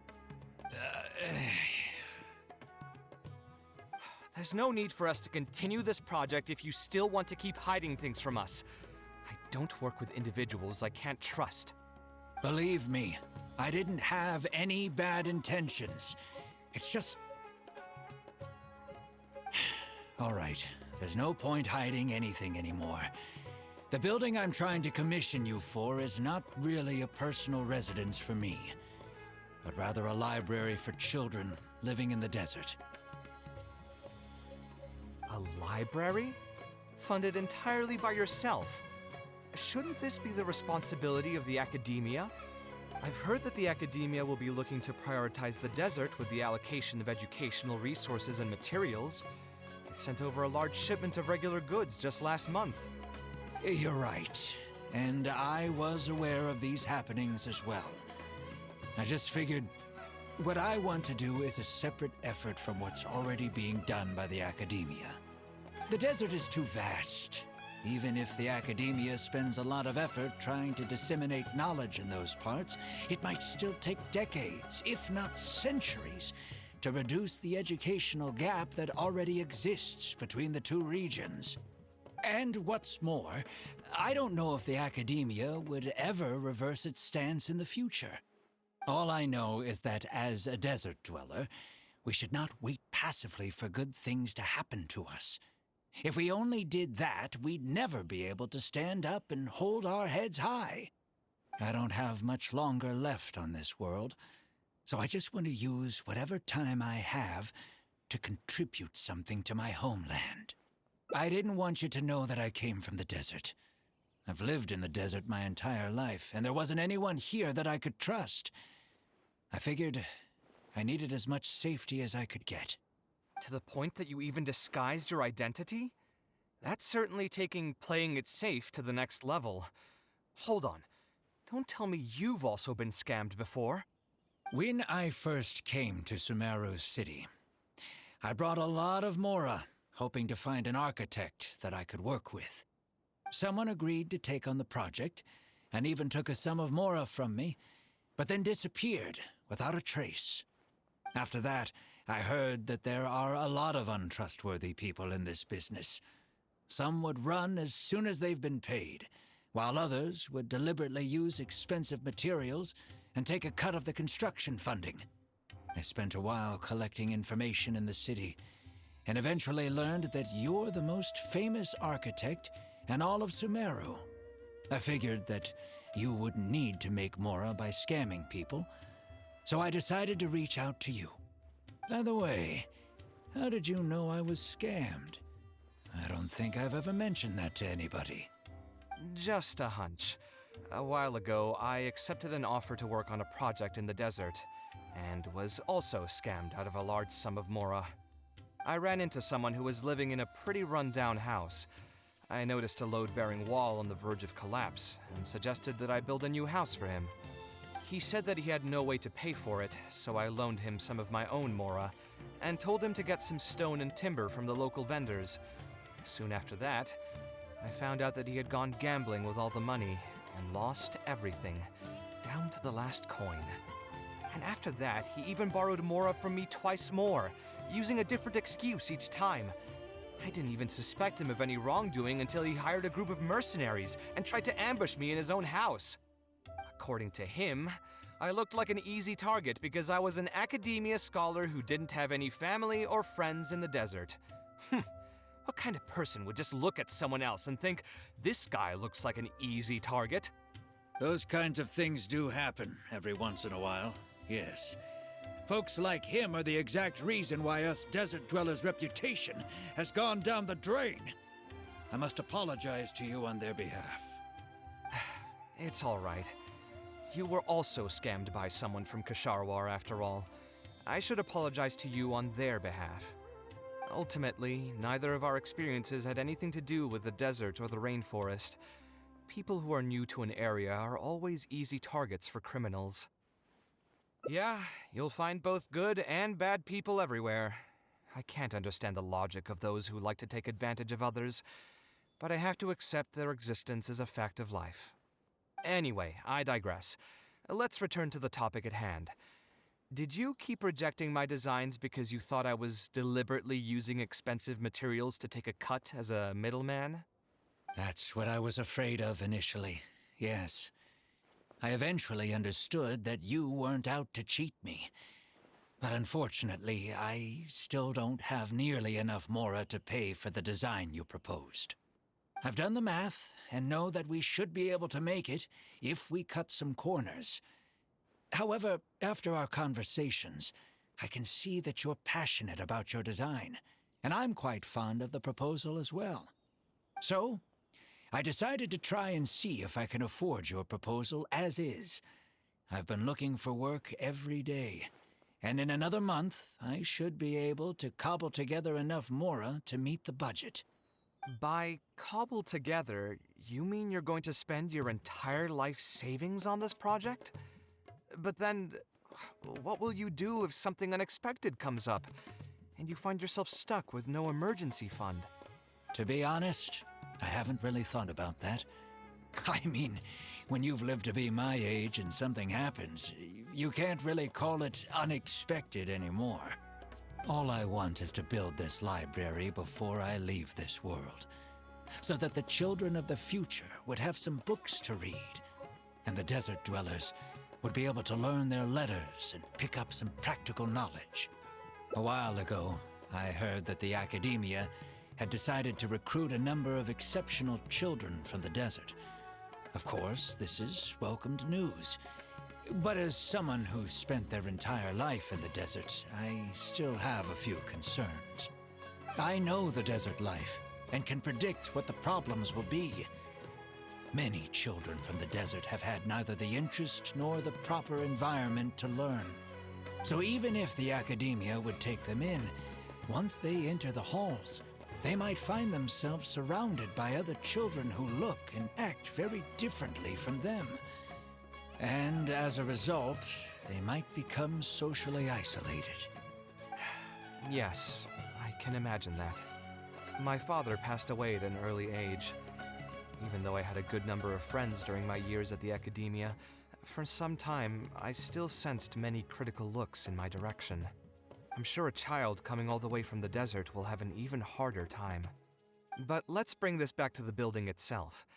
I think you said that you want this building to be quiet and warm, with its doors serving as a solid barrier to block out the sound and fury outside, and allow one to focus on the book in their hands. Building it according to the current plan will be quite costly. Even if I don't charge you any commission fees, I don't think we'd be able to keep it under your budget. Any ideas on what we can do? A slightly different style. Give me a minute. Most architects would probably prioritize cutting costs and removing extra features in this situation. Indeed, converting the building into a simple bungalow would solve most of our problems. However, I do not think this would be the best solution.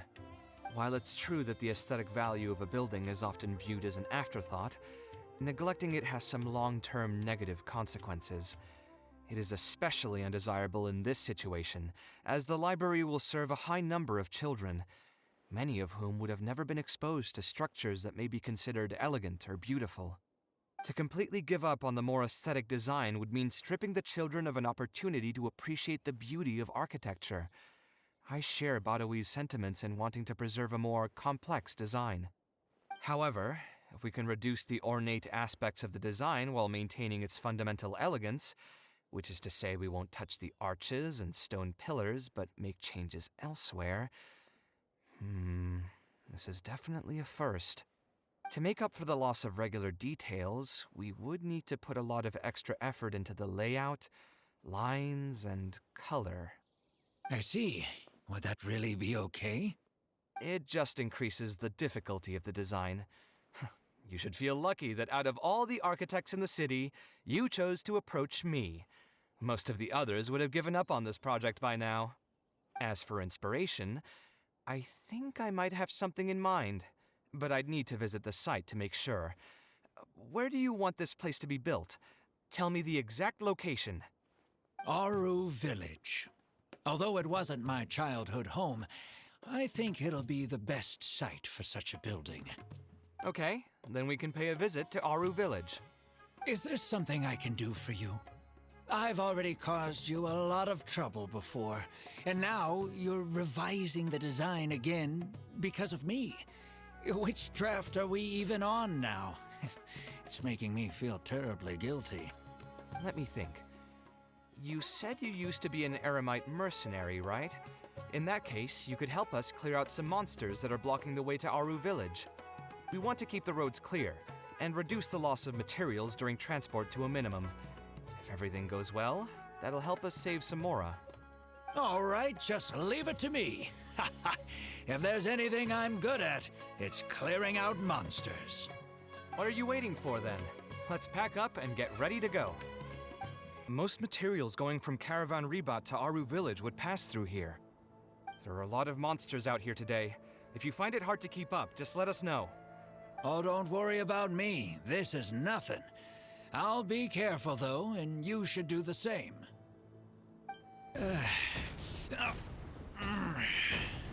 I'm fine. I've spent my entire life fighting these kinds of monsters in the desert, after all. They won't get the best of me. But it's one thing to fight against monsters, and another to fight against an old injury. It's something I picked up when I was young. There were many fights between mercenary brigades back then, and one day someone stabbed me in the back. I didn't think much of it back then, but with age, it's caught up to me. Few mercenaries get to enjoy their later years. Failing health tends to take the joy out of reputation and wealth, and many mercenaries never even made much of the latter to begin with. Is there someone you know who can help to look after you? Unfortunately, no. My wife passed away at an early age, and I don't have any children. Sometimes I'd close my eyes and realize most of my life story has already been written. I have many regrets about my past, but at the same time, I also know that there were never many options for me in the first place. I joined the Eremites when I was young, and won many battles with them. My survival was more a matter of luck than actual ability. If at all possible, I want future children of the desert to have some more options in life. I don't want them to turn out like me. My apologies. The older we get, the more we tend to ramble.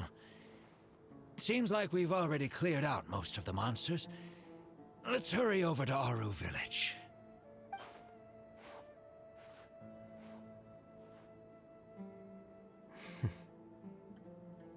I think it's really admirable of him to spend his whole life savings on people he's never met. Maybe he's doing this out of natural kindness. A kindness that hasn't been eroded away by the struggles of his life. Perhaps. To clarify, though, I don't think I'm quite the same. Some people call me an idealist.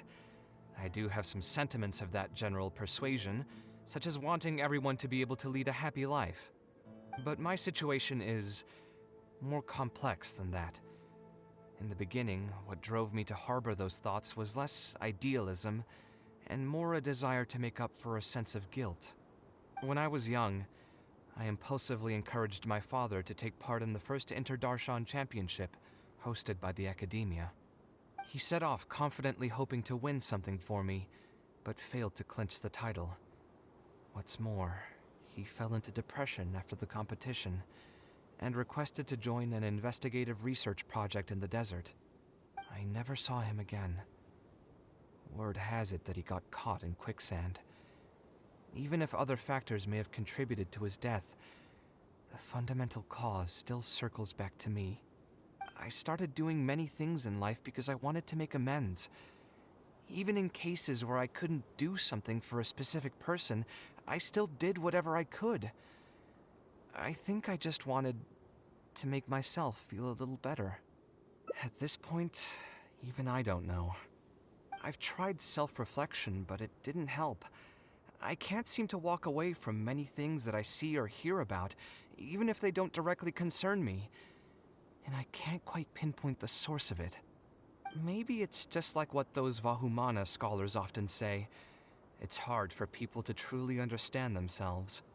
I could be doing things out of endless guilt, or I could be doing them out of a strong sense of empathy. It could even just be a matter of conceit. The potential motivations could number in the dozens, but the actions they result in are the same. Anyway, I suppose I don't really mind being called an idealist. They also use that term to describe my father. It seemed to carry fewer connotations back when he was around. I've known Alhaitham for many years now, and discussed my ideology with him for nearly as long. Maybe argued is a better word for it. He told me a long time ago that no matter how strong of a swimmer you may be, you'll still get dragged under by the others who are drowning once you run out of stamina. He believes this is the fate that awaits all idealists.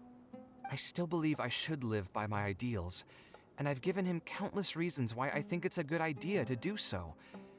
Perhaps my ideals are flawed, but are there really any perfect things in this world? Unfortunately, he remains unconvinced. His personality is the exact opposite of my own. If someone happens to drown next to him, he'll most likely stand on the shore and mumble something along the lines of respecting other people's fates.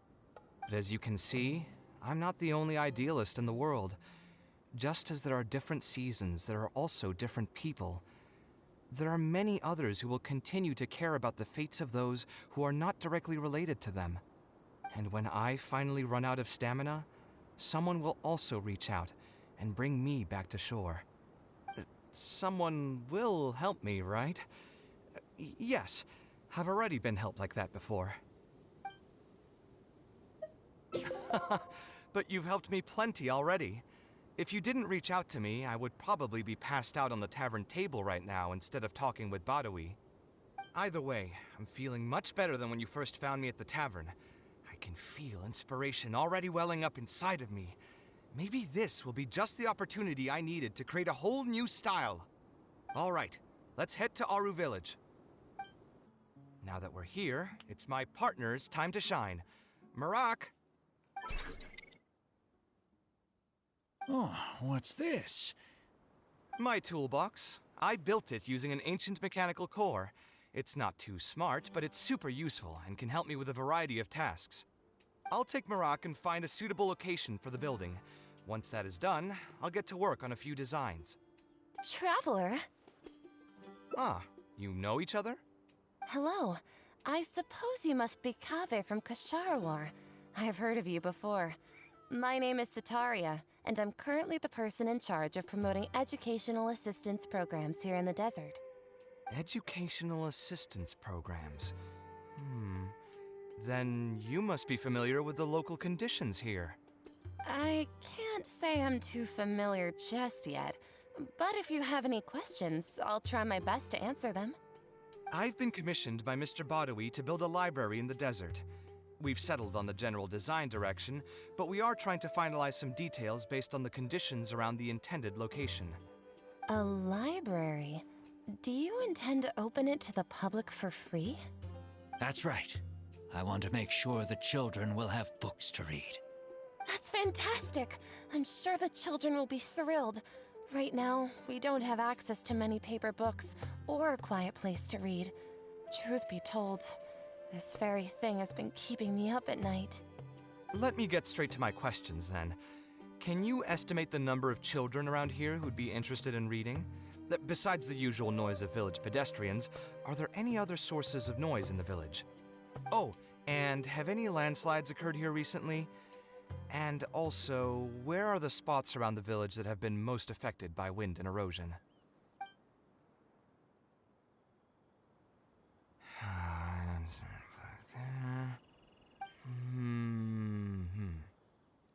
All right, that should be everything. Badawi, let's go over the budget again. We'll keep the building structure the same, but make the place a little bigger, so it'll be able to hold more people and get better natural light. The parts of the project that cost the most will be the insulation and ventilation materials. I'm sure you understand, no one likes to read in a place that's hot and stuffy. I want to make significant changes to the arrangement of the bookshelves, tables, and chairs. I'll go over the specifics of that shortly. I have two plans in mind. Both are pretty minimalist in style, but will provide a very different ambiance from the world outside. Our final cost should be around 70% of the last figure I quoted. The whole thing should take around half a year to complete. Marak has produced a sketch for all of you to see. If everyone's okay with it, then we'll proceed with that as the formal plan. The inspiration just came to me naturally. All I did was put thoughts to paper. I must give you credit, though. If it weren't for your advice and suggestions, I probably wouldn't have landed on this new style so quickly. According to the traditions of my profession, I should probably name this style after you. Let's call it the Traveler style. In the meantime, let's look forward to the day when this building is completed and can finally open its doors.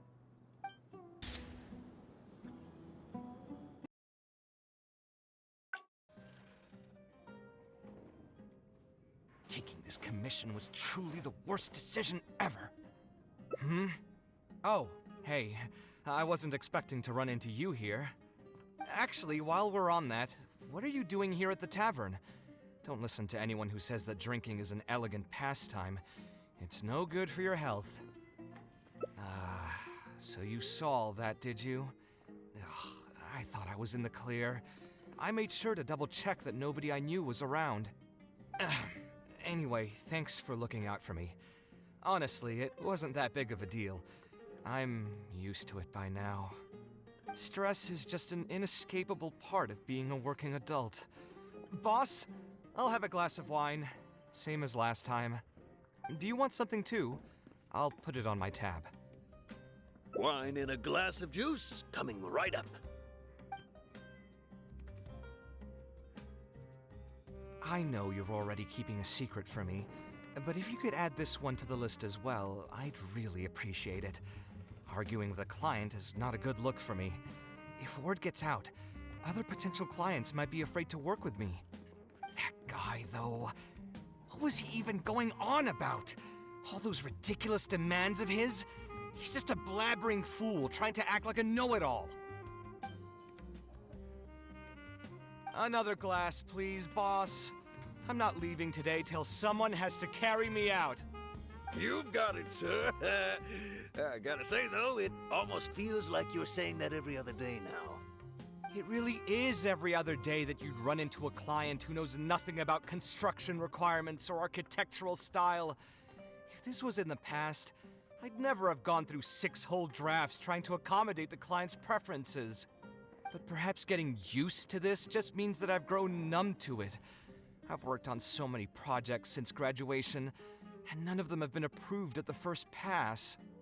I would spend a lot of time altering my designs, and by the time the clients were finally satisfied, all my passion and enthusiasm would be gone. It feels like I'm straying further and further from my artistic vision with every change I have to make. I suppose, though, that just sticking to your guns and completely disregarding other people's feedback would also not be a good thing. All of this makes for a real paradox, one that particularly crops up in my work, too. In the end, what is the true meaning of art? Should I see it as a divine gift of inspiration from the gods, or an expression of the light of my own wisdom? Here's your drink. How are you already spouting nonsense after just one glass? Your tolerance is usually much better than that. Boss, what do you think is the meaning of art? The meaning of art? Really, my friend, who in Sumeru understands art better than you? Anyway, I don't know about art, but I do know that I'm interested in business, and some patrons are waiting to be served. So, you'll have to excuse me for now. Just holler if you need anything. What do you think, traveler?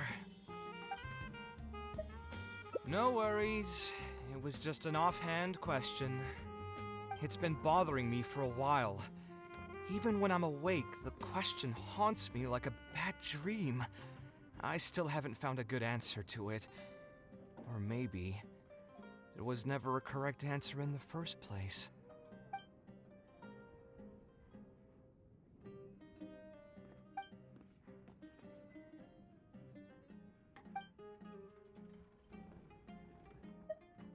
Sounds great to me. I don't even want to think about this project anymore. But what should we do? It's probably not a good idea to just drink until I pass out here. A different career. I see. That's not a bad idea. I think I've heard a saying somewhere before. 80% of a working adult's woes are due to not having enough mora in the bank. It's just a saying, of course, but even I will admit that my life would be a lot better if I could make additional mora. And if I want to make mora, I should finish that ridiculous commission. But I really can't find it in me to go back and talk to him right now. Hold on. I just remembered that I used to have a senior classmate by the name of Alkami. If memory serves me right, he's no longer taking private commissions, but he's still doing pretty well for himself. Maybe I'll be able to get some advice from him. Yeah, I should get on this right away. No more wine for me today. I'll grab the bill and be on my way. Ah, Kaveh, it's you! It's been a while. What have you been up to recently? Yeah, it's been a long time, Alkami. Things haven't changed much for me. I'm still taking private commissions for all kinds of projects. I heard that you were the genius behind the Palace of Alcazazare. I bet you're all set for Mora after a project of that size. Well, it's hard to make a profit from every project, you know? Hard to make a profit? You've got to be joking. I've never met an architect who didn't make a profit from a project. Unless the client fled before they paid the commission fee in full. But that doesn't sound right either. Doesn't Dory have a pretty decent reputation in our local business circles? I don't think she's ever been involved in any kind of big scandal. Well, about that. I mean, it was complicated. I understand. Either way, Doing one project after another sure gets exhausting over the years, huh? I've been there, so I can feel your pain. I mean, I obviously never had your reputation to live up to. That must have been stressful. But I'm sure we've faced all the same problems. Trying to keep your client in a good mood while you're trying to stop them from micromanaging things they don't know the first thing about. I don't miss it. Thankfully, that's all behind me now. Well, not exactly. My work is still closely related to architecture. Judging from the look on your face, you're still strapped for Mora. That's quite unfortunate. You're the most artistically gifted graduate the Ksharawar Darshan has seen in decades. But it looks like you still have a lot to learn in terms of making Mora. With that said, us Ksharawar grads should still look out for each other. What if I told you about an idea that'll absolve you of all your Mora troubles going forward? Are you serious? But something like that has got to be some kind of top-level business secret. Are you sure you can just share something like that with me? Besides, I don't want to just take something like that without offering anything in return. I still have a little Mora. Or is there something that I can help you with? Oh, you're too kind. This is just a simple tip. Even if I didn't bring it up, I'm sure you'd hear it from the others sooner or later. The idea is this. I recently opened up a training center with the goal of educating people in architecture design. Compared to the classes taught by those old fossils at the academia, my classes are more condensed and streamlined and will allow people to quickly get their foot in the door. Unlike the academia, I won't turn down anyone who's interested, rich or poor. As long as someone wishes to learn more about architecture, I'll accept them into my training center. It just so happens that I'm still looking for a few more instructors. So, what do you say? Interested in coming over to give a few lectures? Regardless of the pay, I can already guarantee that it'll be far more comfortable than working on random people's private commissions. Ah, so you want me to join you as an instructor? That does sound like something I'd be able to do. It sounds like a pretty stable job, too. What do you think, Traveler? Then it's a deal. Yes, it's a deal. Thank you, Alkami. Like I said, there's no need to thank me for this. The lecture room is not far from here, so you can just come straight here tomorrow morning. As for the pay, how about we start at 300,000 Mora per lecture? 300,000? Are you serious? How could you offer so much?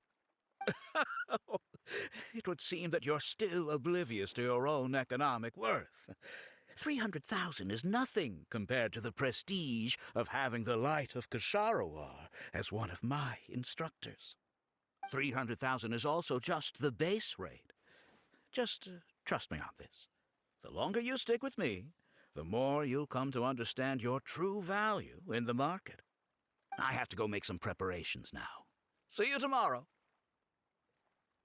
I was never particularly close with Alkami when we were in school. Who would have thought that he'd be so nice and friendly? I've hosted free lectures before, but this would be my first time being hired to lecture for a formal business. 300,000 Mora per lecture. Whew! I'm so excited that I'm starting to get nervous. Thanks so much. I think I will be able to relax a bit more with a friend in the audience. Now, what should I talk about tomorrow? Some lessons I've learned over the past few years? I should probably save those for later. For my first lecture, I should start by getting them more interested in the field. All right, let's meet here again tomorrow morning. I should hurry home and create some kind of lesson plan.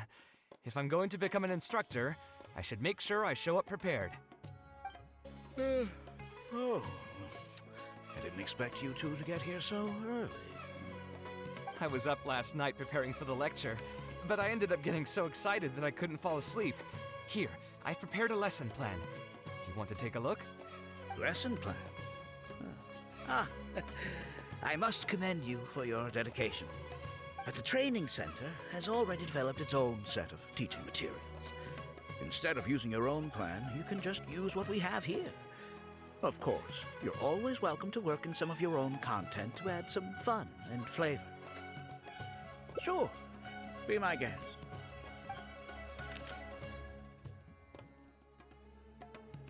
It's almost time for the lecture to start.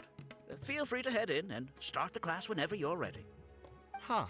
So you've already developed your own set of teaching materials. Seems like I won't need the stuff I've prepared after all. Anyway, shouldn't be a problem. I'll just go ahead and use your materials. There's something else I want to ask, though. This isn't going to be a large class, is it? No need to stress. There are only 20 people in this class. There are 14 classes at my training center. Out of all of them, the first class has the best grades, so I've directed them to you. We'll see how well they take to your lectures. 20 people, huh? All right. I think I can handle that. Oh, and one last thing. In the interest of keeping a quiet learning space, only instructors and students are allowed in the classroom when class is in session. I'm sorry to say this, but your friend will have to wait outside while you teach the class. Sorry about that. I'll meet you at the door when the class is over, then.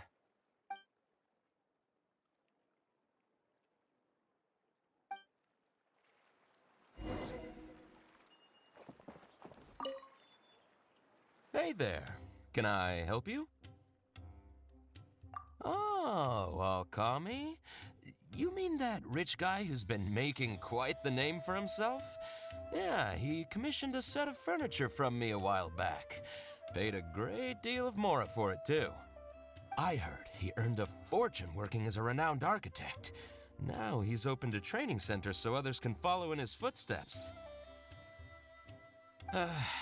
If the tuition wasn't sky high, I'd enroll my child in a heartbeat. Architecture really sounds like a lucrative profession.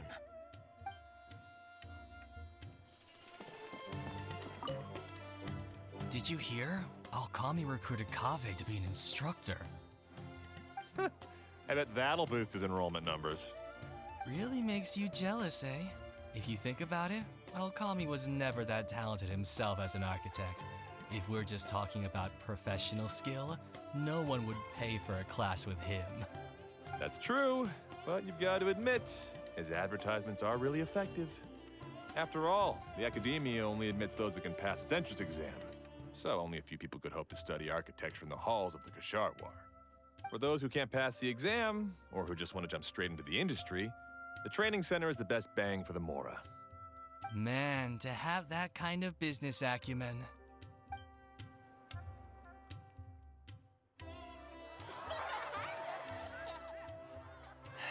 All right, everyone. There's no need to be nervous.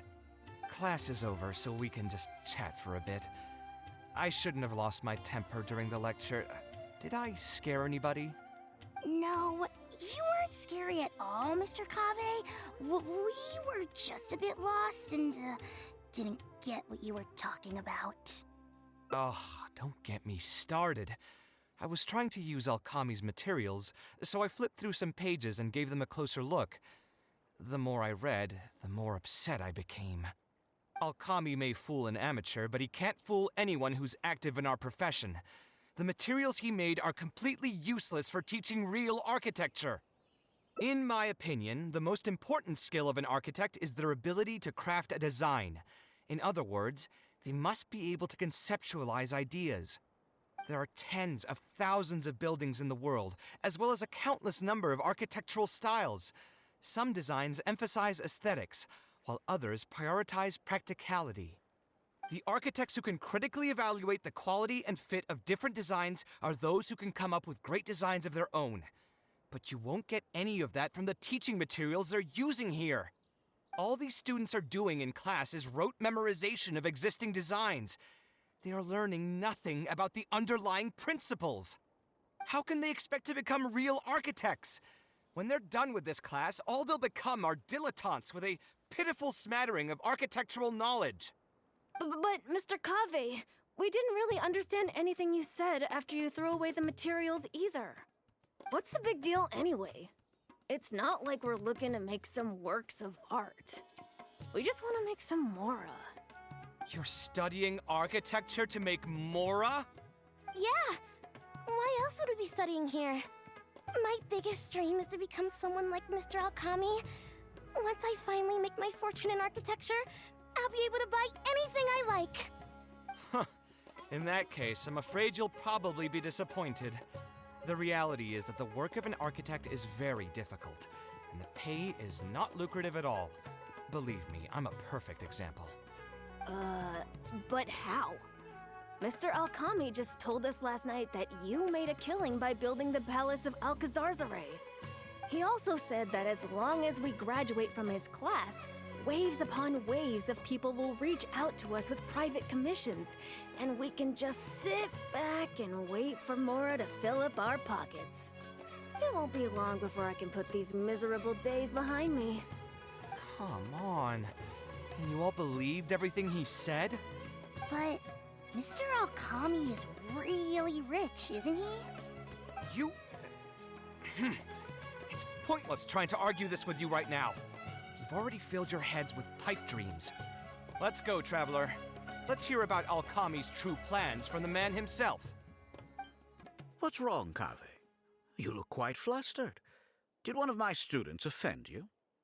Were the students not astute enough for your liking? I must implore you to go a bit easier on them. After all, they're nothing like the genius scholars you're used to dealing with at the academia. We don't need to strive for perfect understanding. As long as some knowledge has been passed on, that's good enough. Yeah, I'm mad at them, but I'm even more upset that you're scamming people under the guise of teaching them about architecture. The students are all here hoping for a quick way to make money, but we both know that an architect's life is hard and exhausting. Just a little while ago, I was toiling over the 6th draft of a design for a client. If your client is unhappy, you can't break ground, and the longer a project goes, the longer it takes for you to get paid in full. What's worse, if your client disappears in the middle of a project, good luck getting anything from them ever again. You know all of this just as well as I do. Why lie to them? Look, Kaveh, you may be the light of Ksharawar, but like I said, you still have a lot to learn about making Mora. You may deny it all you want, but it's a fact that in today's Sumeru, architecture is a terrible profession. Our clients care very little for the effort we pour into our designs. Instead of appreciating us, they spend all their time nitpicking details and demanding changes, often forcing all kinds of ridiculous ideas onto us. I suppose that's more or less true. Go on. Why should we cling on to a profession that's difficult and unrewarding? If the field is dying, then a person who still wants to make a good living will just have to change their strategy. If it's near impossible to make money as an architect, then why not just establish a training center and train other people to become architects in our stead? Wait, how does that make any sense? Aren't you just leading them into the same trap? We are already stuck, my friend. The more people we can lead into this pit and stack as padding beneath our feet, the more comfortable our lives will be. That's right. Making money as an architect is a slow and agonizing process. In comparison, earning tuition from a training center is far easier. None of the students will ever know, however. In their eyes, all of my income was earned during my years as an architect. It's easy for them to fall for my promise. After all, everyone wants to live the dream of being the person who can spend millions without batting an eye. The more students I get, the more money I earn. And the more real that dream becomes. And then what? Once they graduate, they'll still find out the truth about architecture and struggle to stay afloat amid all the problems we already talked about. When that happens, your facade will pop like a soap bubble. No one will believe you anymore. Ah, but that's just one way to look at the problem. No two people have the same amount of talent. Even if they fail to strike gold in the future, you can't say that it's my fault and mine alone. Oh, and also, I never actually promised that they would achieve financial freedom as long as they become architects. All I did was nudge them towards that belief. I'm not even scared if they do come back and stir up trouble. My training center has all the required permits and certifications. Even the Dendro Archon herself couldn't find fault in any part of my business. How can you sleep at night knowing that you're doing all this? Tell me, is your heart carved out of brick and stone? I can't believe that I once saw you as a decent human being. I am beyond disappointed in you. And the same goes to you. How many years has it been since you graduated from the academia? If you still can't accept something like this, do you just plan on keeping that worthless naivete of yours until the end of time? Only fools will see art as revered and sacred. In the end, art is just another business. Being successful at running a business is an art form in itself. I urge you to think about what I've said. Offloading your pain onto others is the only way a person can live comfortably in this world. As the light of the Ksharowa, you've accumulated plenty of fame and respect. It's high time that you use those resources to improve the circumstances of your own life. Think it over, Kaveh. I still believe our collaboration could be very fruitful. I'm so mad, I feel a headache coming on. There's nothing more I can say to him. I'll resign from my position as instructor. Of course, I'm sure you've realized that as long as I remained at this center, he would be able to use my name to advertise this place. Even if I just sit back and do nothing, others will be deceived and suffer because of me. He is right about one thing, though. These kinds of training centers are everywhere. And even if the academia was to find out about it, it's unlikely that they would take any real action against it. The most that they could accuse him of is false advertising. And even that would be hard to prove. Oh? Did you notice something else? Yeah, you've got a point. The rate he gave me was 300,000 mora per lecture. That probably came out of the students' tuition. And who knows just how much he's been charging the students for attending his classes. If you're gambling everything on making it rich as an architect, are you really going to have the mora to pay for that kind of tuition? Right. We should hurry. The students didn't believe a word I was telling them. They're still daydreaming about making millions. We're never going to get any information from them again if we let Alkami talk to them first. Let's move now before he's had the chance to react. Oh, Mr. Kaveh? What are you doing back here? Class finished a while ago, but you're still here. Why haven't you gone home? I wanted to stay for a little longer. I'm still thinking about everything you taught during the class. Even though a lot of it went right over my head, I still thought the houses you drew were really pretty. Of course they were. All the examples I drew were world-famous landmarks. Each one was the magnum opus of a celebrated architect. It's a good thing that you could recognize them for their beauty. The accumulation of knowledge is the first step to artistic expression.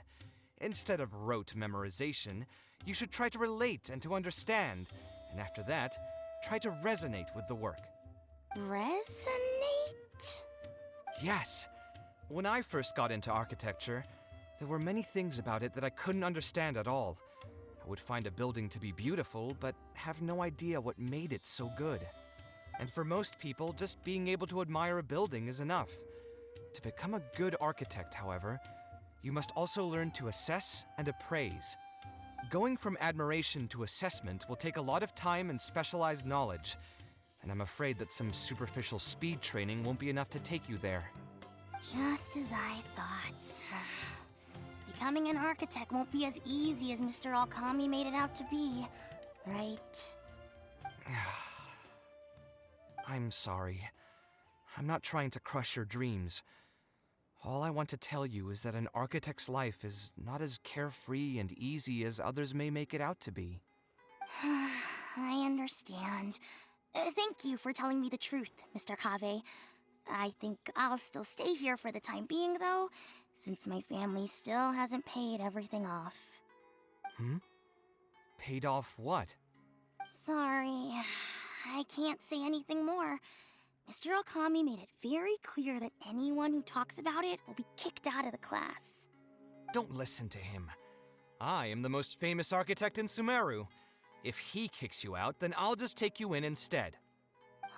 Really? Why would I pull your leg? I can see you have some talent, so as long as you get your fundamentals down, you should be able to pass the entrance exam and continue your studies at the academia. Then please keep this a secret for me, Mr. Kaveh. Truth be told, my family is not very well off, so we couldn't really afford the tuition for this class. Mr. Alkami was the one who reached out to my parents. He told them that he knew a merchant by the name of Bahar and that we could get a loan from him. He told all the students that once we graduate, people would come flocking to commission us for projects. If everything went well, we'd be able to pay off everything in just a few years, and all the more we make after that would be ours. How much did your family borrow from this merchant? I think it was several million mora. And what was the interest rate? I'm not really sure. My parents were the ones who signed the contract. All I know is that the stack of papers was as thick as a slab of rock. Yeah, I have a bad feeling too. Something about the whole thing feels dastardly familiar. We need to find that merchant to confirm. But if we were to confront him right now, there's no way he'd admit to anything. Good idea. Hey, tell me, do you know where we'd be able to find this merchant? We last saw him on the north shore of Port Ormos. Who knows if he's still in that area, though. Well, it'd still be worth taking a look. Architecture... No. The arts shouldn't be used as bait for a scam. We need to do something before the students' lives are ruined even further. Oh. I don't think I've ever seen you guys before. Here for business? You're Fahar, right? Yes. May I ask who introduced you? Alkami. My friend here wants to enroll in his architecture class, but they're a bit short on money. Alkami told us you're the man to go to in this kind of situation. Oh, sounds like his business is booming. How much do you need? Let me see. I'd say around 3 million mora. Oof. You call that a bit short on money?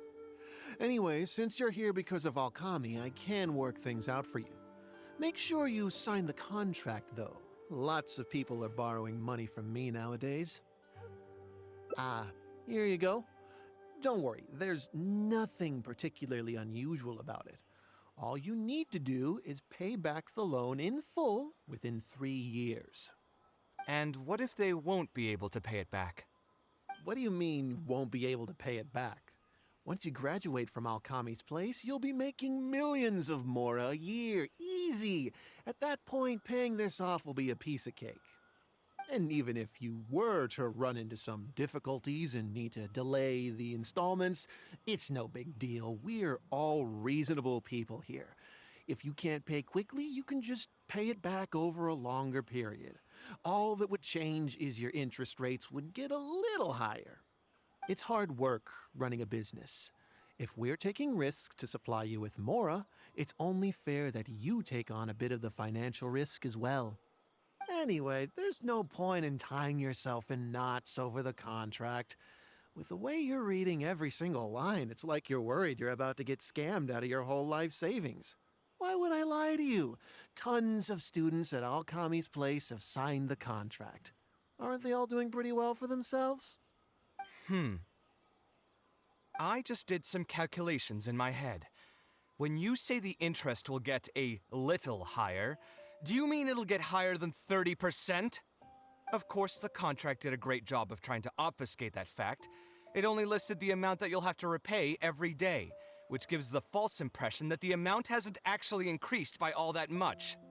If you actually do the math, however, it's clear that the amount you need to pay on interest alone will amount to hundreds of thousands of mora per year.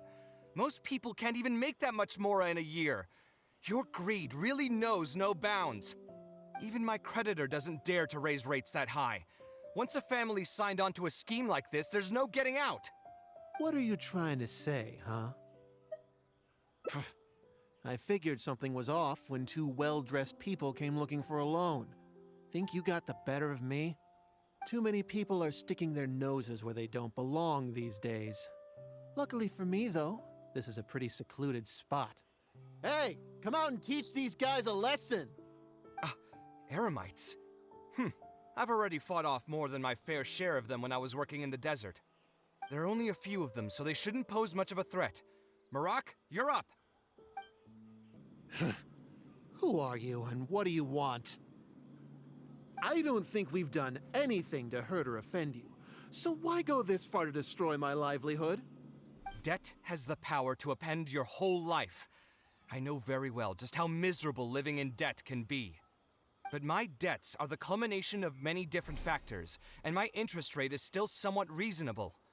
As long as I continue to work with my situation in mind, my debts will eventually be paid off.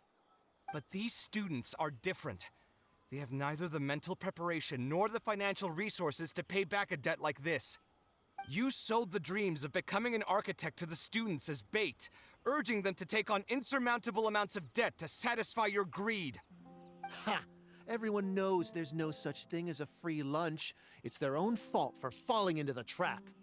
And if we're going to talk about greed, aren't those students the ones who are blinded by it? They completely ignore the risk that's right there in front of them. Ha! And here comes the silver tongue. Surely you use that to reel in the students as well. Even now, many of them are still hopelessly dreaming of striking gold after they graduate. People grow by learning from their mistakes. I hope this will be a valuable lesson to them. Let's head back to the academia and turn this guy over to the Matra. They should be able to link him with Alkami's business.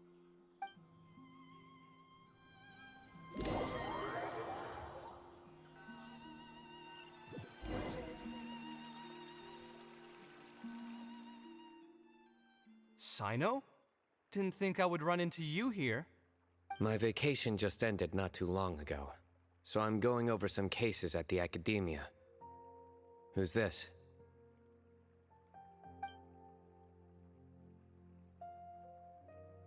I see.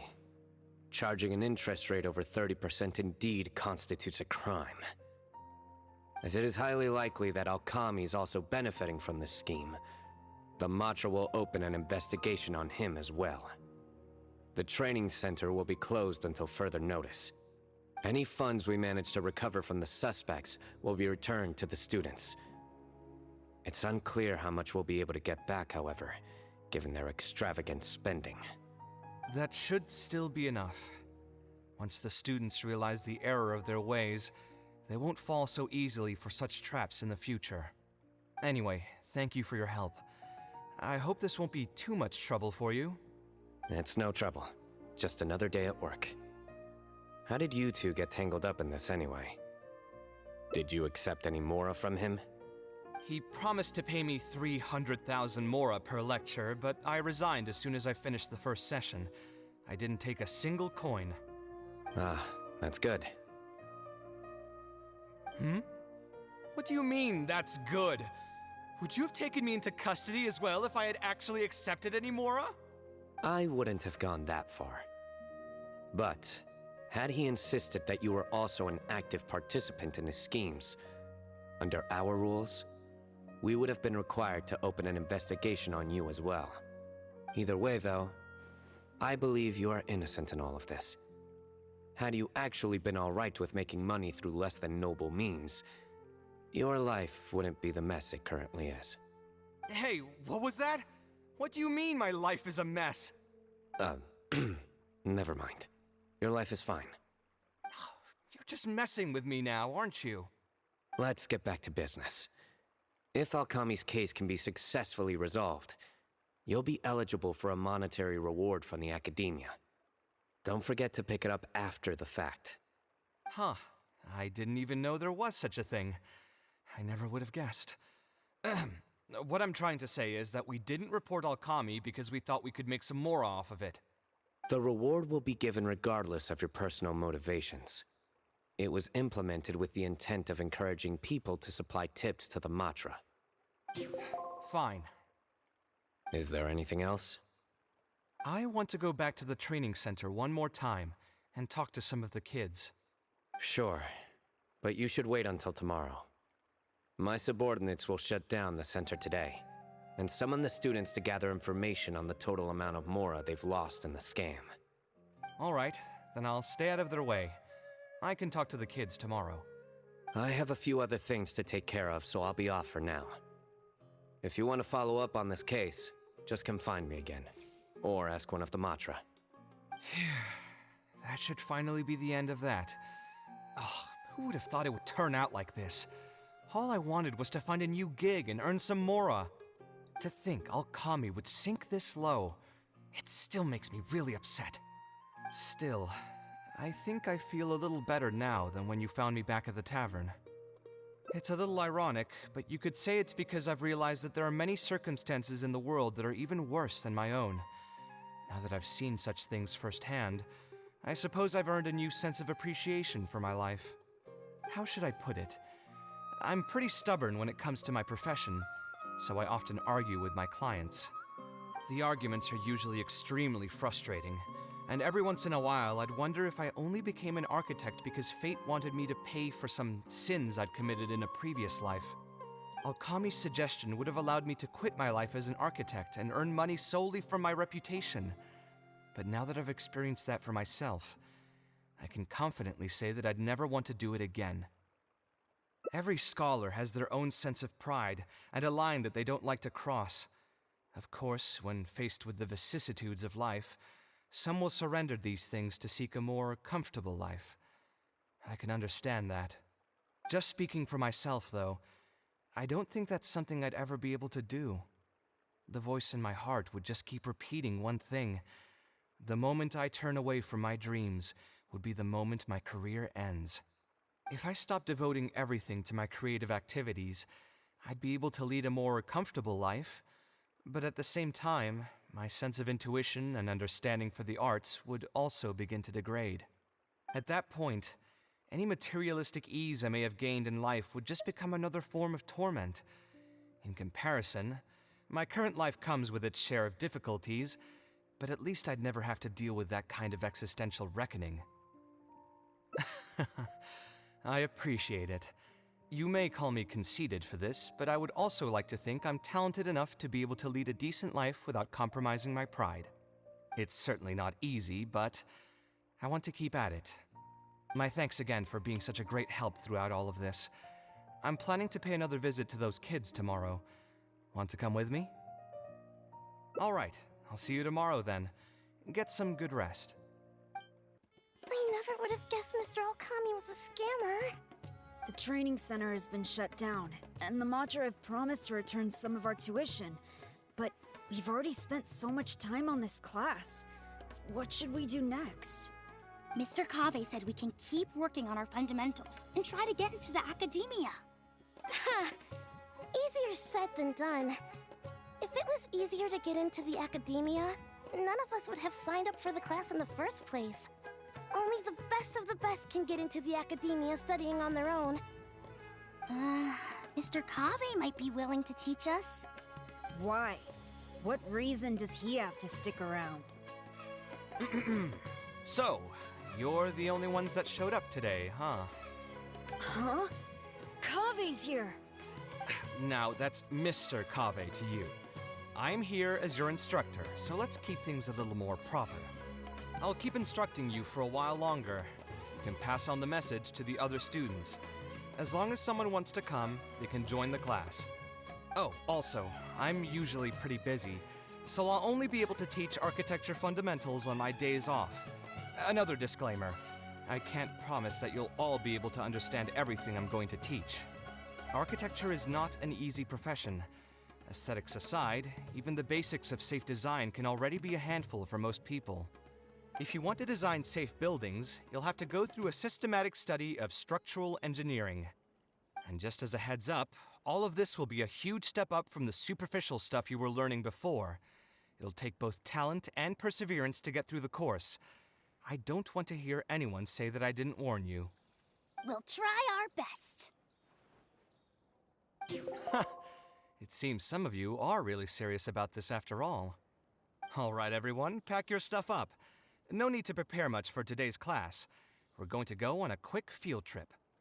You'll know once we get there. Come on, let's get going. We'll be off once everyone's grabbed their pencils and sketch pads.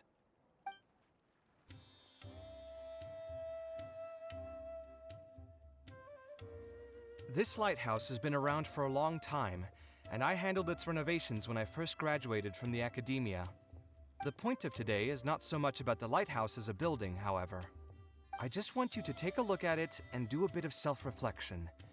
If you were tasked today with designing a building, how would you want it to look like? Don't think about how you'd actually go about building it for now.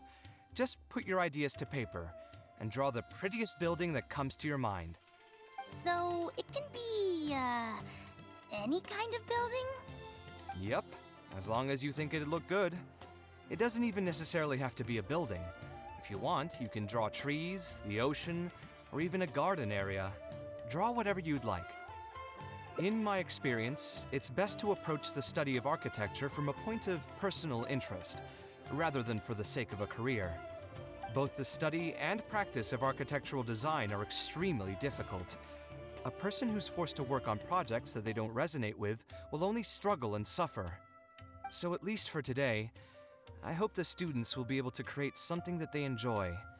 There's no need to think about it too hard. They'll have plenty of time in the future to revisit the design and make changes. What do you think?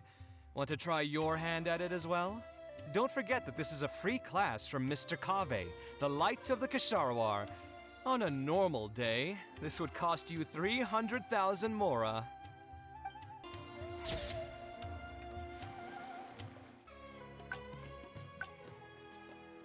Alhaitham isn't in, so feel free to sit wherever. I'll bring out the box.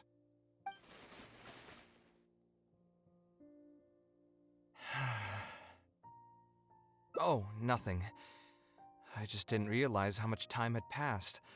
The box is pretty dusty, which means it's already been a while since I've moved into this place, and many years since my mother moved to Fontaine. I'm happy for her. I hope she'll be able to find happiness there. She raised me all by herself after my father passed away. It definitely wasn't easy for her. Anyway, enough about that. Let's see what I packed into this box. What are all these things? Oh, I remember now. This is a drawing I made in Port Ormos. Obviously, I wouldn't call it anything special now, but I was less than 5 years old when I made this drawing. That's more than 20 years ago. You could say it's pretty good for a child of that age. Now that I've said that out loud, I suppose I do have some level of artistic talent, right? Criticism and self-doubt have always been a part of the artistic process. Without criticism, there can be no improvement. It's normal for me to question my abilities from time to time. I admit that I may have spent a little too long questioning myself this time around, but as you know, the heart tends to dwell on whatever it pleases. Anyway, never mind. The more I talk about it, the less confident I feel. Let's see what else we have in the box. My building blocks! It's been years since I've last seen these. When I was a kid, I used to stack them super high, and could even stabilize the tower to keep it from tumbling over. Oh, and this blueprint. I made it by copying my mother's sketch, and the aspect ratio was horrendous. It's still technically the first blueprint I made myself, though. I was super proud of myself when I finished it, and put it in the same pile as my mother's sketches, hoping she'd notice and compliment me for my good work. Unfortunately, my mother didn't realize that I had put it there. When she had a meeting with a client the next day, she handed my blueprint to him by mistake. The client was completely confused by this new blueprint, but apparently he felt too tongue-tied to question such a famous architect. It was only a few days later that he finally gathered up the courage to pay my mother a visit. He asked, "The door in this blueprint is even taller than the roof. Is this supposed to be part of the design?" My mother took me with her to personally apologize to the client several times. She didn't scold me about it in private, though. Instead, she went over all the steps required to draw a good blueprint and was very patient throughout the whole process. I still remember it like it was yesterday. Let's see. Is there anything else left in this box? This is my mother's notebook. She used to write and sketch in it all the time. When I was a child, I used to be super fascinated by this notebook and always pestered my mother to let me read it. After asking her a few times, she told me that I could read it as long as I could guess the password. Wonder why she didn't take this notebook with her. If only I could. I never managed to guess the password. Hey, it's not a matter of time, it's a matter of inspiration. That's what we need to guess the password. Who knows? Maybe this time something will click in my head, and the answer will just present itself. Let me think. I could tell what you were thinking. Don't worry, I tried all the easy guesses a long time ago. I've tried my name, my father's name, my mother's name, my grandparents' names on both sides, and all of our birthdays. I've tried every name and number remotely related to my family. I've even tried stuff like love you Kaveh, take care, and yours truly. I've tried every cheesy phrase and well-wish in the book, but this lock has refused to budge. I wouldn't try that route again. I have a hunch that it won't be that simple. Also, if she really did use something like that, she'd never hear the end of it from the folks over at Haravatat if they ever found out. Yeah, you're right. Although I was hoping to find some words of wisdom from my mother, if I stop and think about it, her words may not be the advice that I need to hear right at this moment. Everyone's life journey is different. Traveler, you've visited many lands and met many people, so I'm sure you've run into situations where some advice wasn't exactly suitable for the situation at hand. I just got an idea, though. If I want to rekindle the creative passion that I had before, instead of trying to unlock an old notebook, why don't I take a walk around the parts of town that had changed my life? What do you think? I'm glad you agree. Then let's start by taking a quick stroll around the academia. Of all the places in the academia, I remember this one most. When my studies got busy, I used to pull all-nighters here trying to finish my blueprints. Who doesn't miss their time at the academia? Life was a lot simpler then, and we all had far less troubles. I created many designs that I thought were beautiful in the House of Dana. I drew whatever came to mind, since I didn't have to care about budget constraints or turning them into reality. If I had to give a reason, it'd probably be because I like the ambiance here. The academia also had a rule that allowed scholars to annotate any physical books they came across. As a result, the books here are chock full of scholars' wisdom across many generations.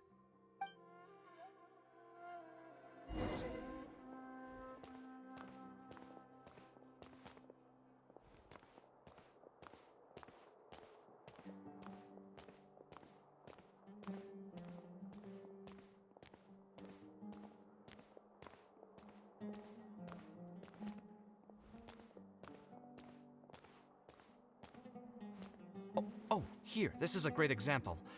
This book, History of Ancient Sumeru Architecture, contains some analysis that I did many years ago. Huh? Why is Alhatham's handwriting also in here? When did he ever read this book? I guess it's probably from when we worked on that research project together. Anyway, he probably never cared to tell you this, but the House of Dana is where Alhatham and I first met. I came here to do my homework, and saw him sitting by himself next to that row of bookshelves.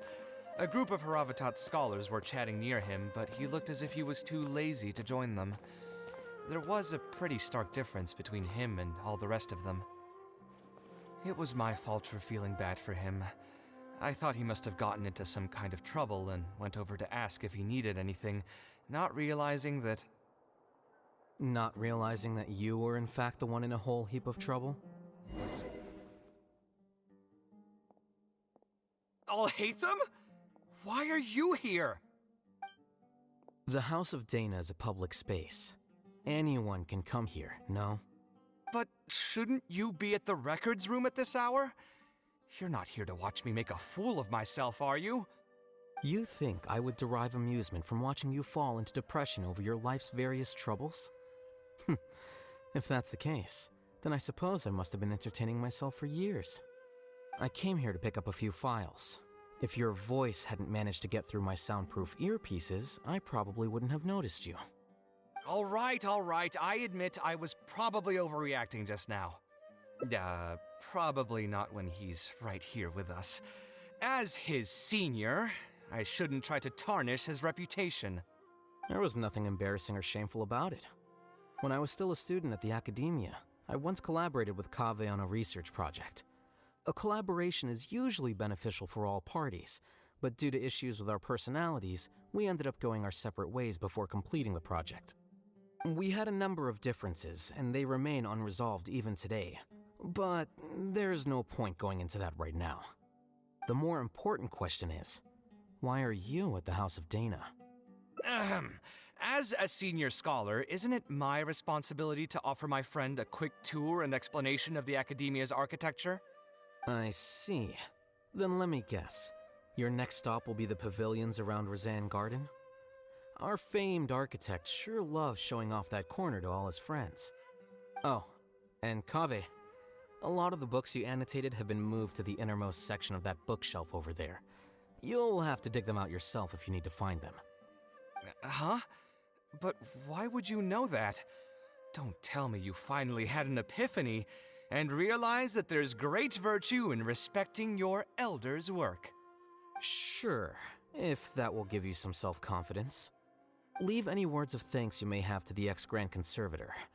The last time he was here, he was complaining that he had received reports from current students. The main grievance being that the annotations are too long and difficult to read. As a result, the books you annotated have been moved to the back shelves. What? But all of my annotations were extremely important. Instead of reporting me, they should have been thanking me for my service.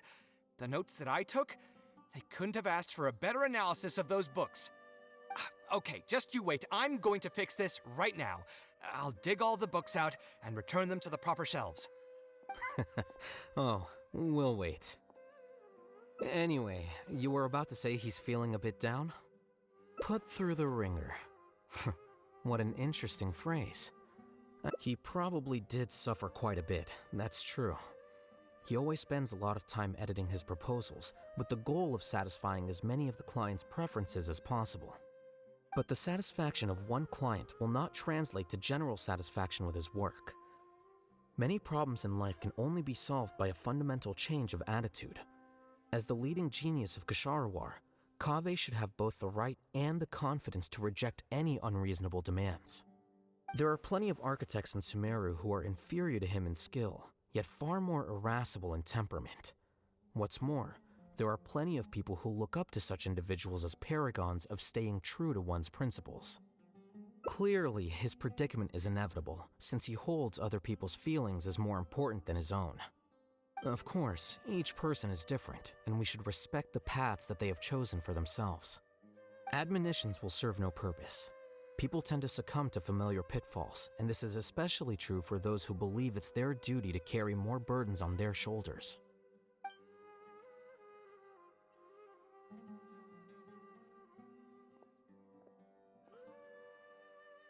Looks like you were having an enjoyable chat while I was gone. Were you talking about me by any chance? What do you think? What else is there to talk about? Surely no one would be interested in talking about the files that you were browsing through earlier.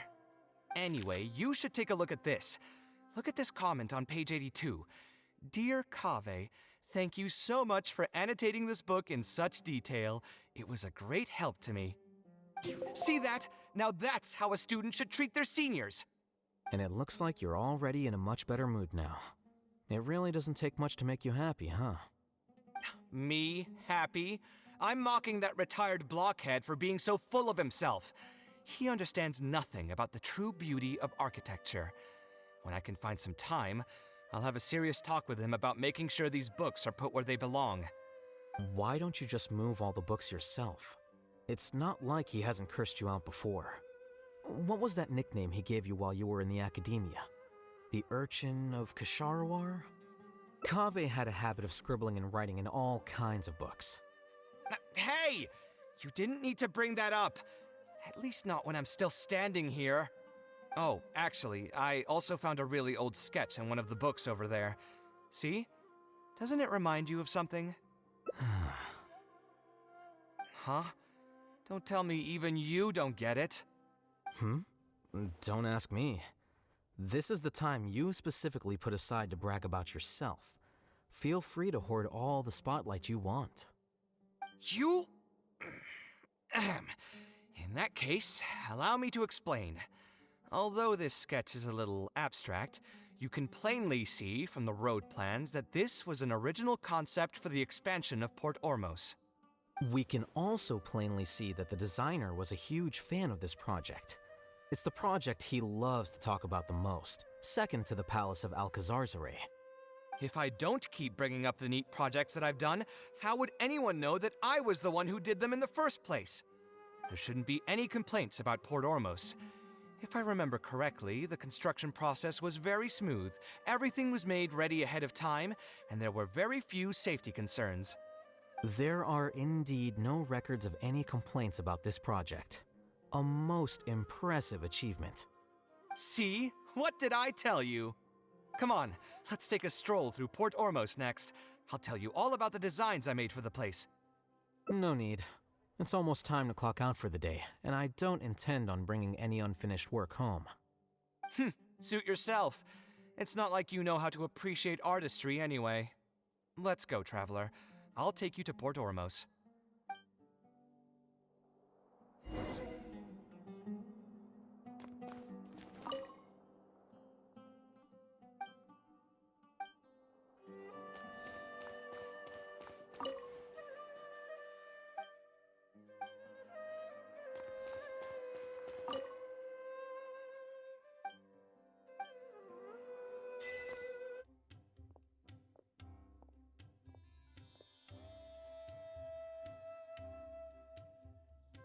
Port Ormos. No, I didn't design any one specific building. Most of my work here concerned structural renovation. Port Ormos had already existed since I was still a young child. It wasn't as large as it is now, though.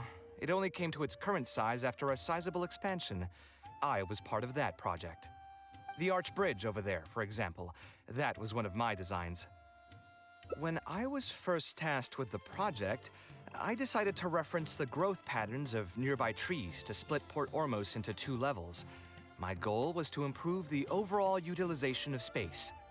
We ran into a lot of issues during construction, but thankfully, we were still able to achieve the original vision. Residents can now behold all the ships entering and leaving the harbor from the vantage point of the bridge, while visitors can recognize the site of Port Ormos from a long ways away. I was still young and new to the trade back then. I could hardly believe that an idea in my head could become reality and remain in the world for many years to come. The true cornerstone of the creative process. The point about the design that will be ultimately used to judge its true worth.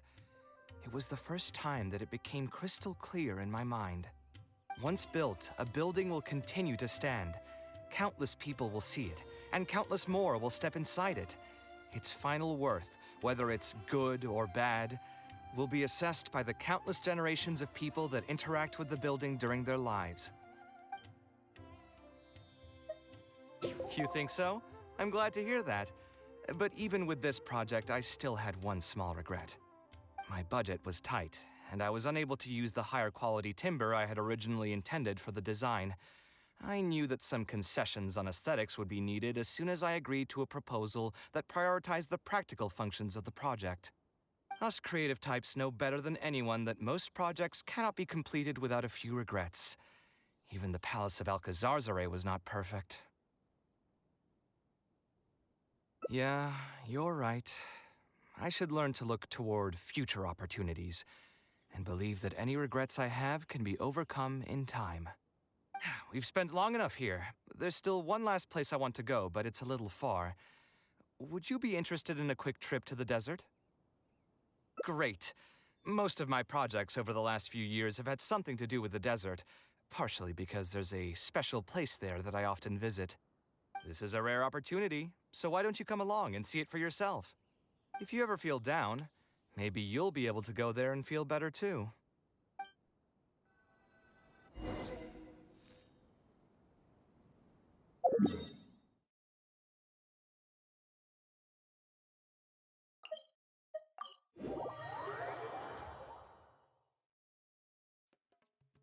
Who would have thought that so many primal constructs could have congregated here while I was gone? We won't be able to sit and talk peacefully with these guys around. Let's clear the area.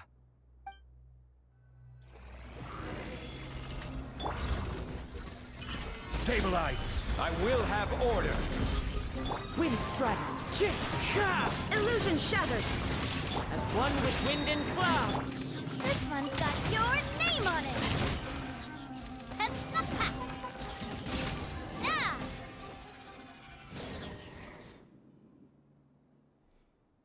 Isn't this place great? I often come here to clear my mind when I'm dealing with a difficult situation. You know what I mean. Everyone finds themselves in frustrating situations once in a while. Just take me as an example. My family life got shaken up quite a bit when I was young. I struggled in school, and I got into a huge pile of debt building the Palace of Alcazarzaray. Although Alhaitham thinks that it's because of my personality that I continue to live in the shadow of the past, I think it's also just a part of life. Plus, if I look back, I've honestly had my fair share of good luck as well. You could probably say I've followed in the path of my mother. Like her, I've gained a name for myself as an architect, built something that's seen as my magnum opus, and found many projects that others have entrusted to me to finish. Life is too boring when you live with no enthusiasm and passion. Only those who believe in the inherent meaning of it can capture the small nuances of everyday life and turn them into inspiration for beautiful designs. Of course, I will concede that loving something also means taking it to heart. So to an extent, caring is also a source of pain. If I didn't love my work, I wouldn't be so torn up about it all the time. But still, isn't this place beautiful? Despite the erosion from the winds and changing seasons, you can still perceive its past beauty and glory. With different landforms come different architectural styles. The desert's history has left it with few records regarding its buildings, so I often visit the desert to investigate things in person. The sight here has moved me ever since the first time I laid my eyes on it. I told myself that one day, I would also be able to create buildings that move others. My pain will one day fade into nothing, just as I reach the end of my life. But buildings are different. They are far more valuable than most materialistic things, and far more durable than human flesh. As long as there remain souls in the world who can decipher the meaning behind them, they will also have acknowledged me across the vast stream of time. If you were to ask me what art is, that would be my answer. You think so? But I feel I've always been like this. Remember that question I brought up before? The one about whether I should see art as a divine gift of inspiration from the gods, or as a product of my own existential struggle. I still haven't found an answer to that yet. But if art wasn't inherently paradoxical and enigmatic, then people probably wouldn't be drawn to it. Those who pursue art will be unable to avoid the pain that it naturally brings. Will often be floating on cloud 9 one second, and sinking in a mire the next. I'll try gathering my thoughts again once I've found a way to define art in the first place. In any case, thank you so much for listening to everything I had to say.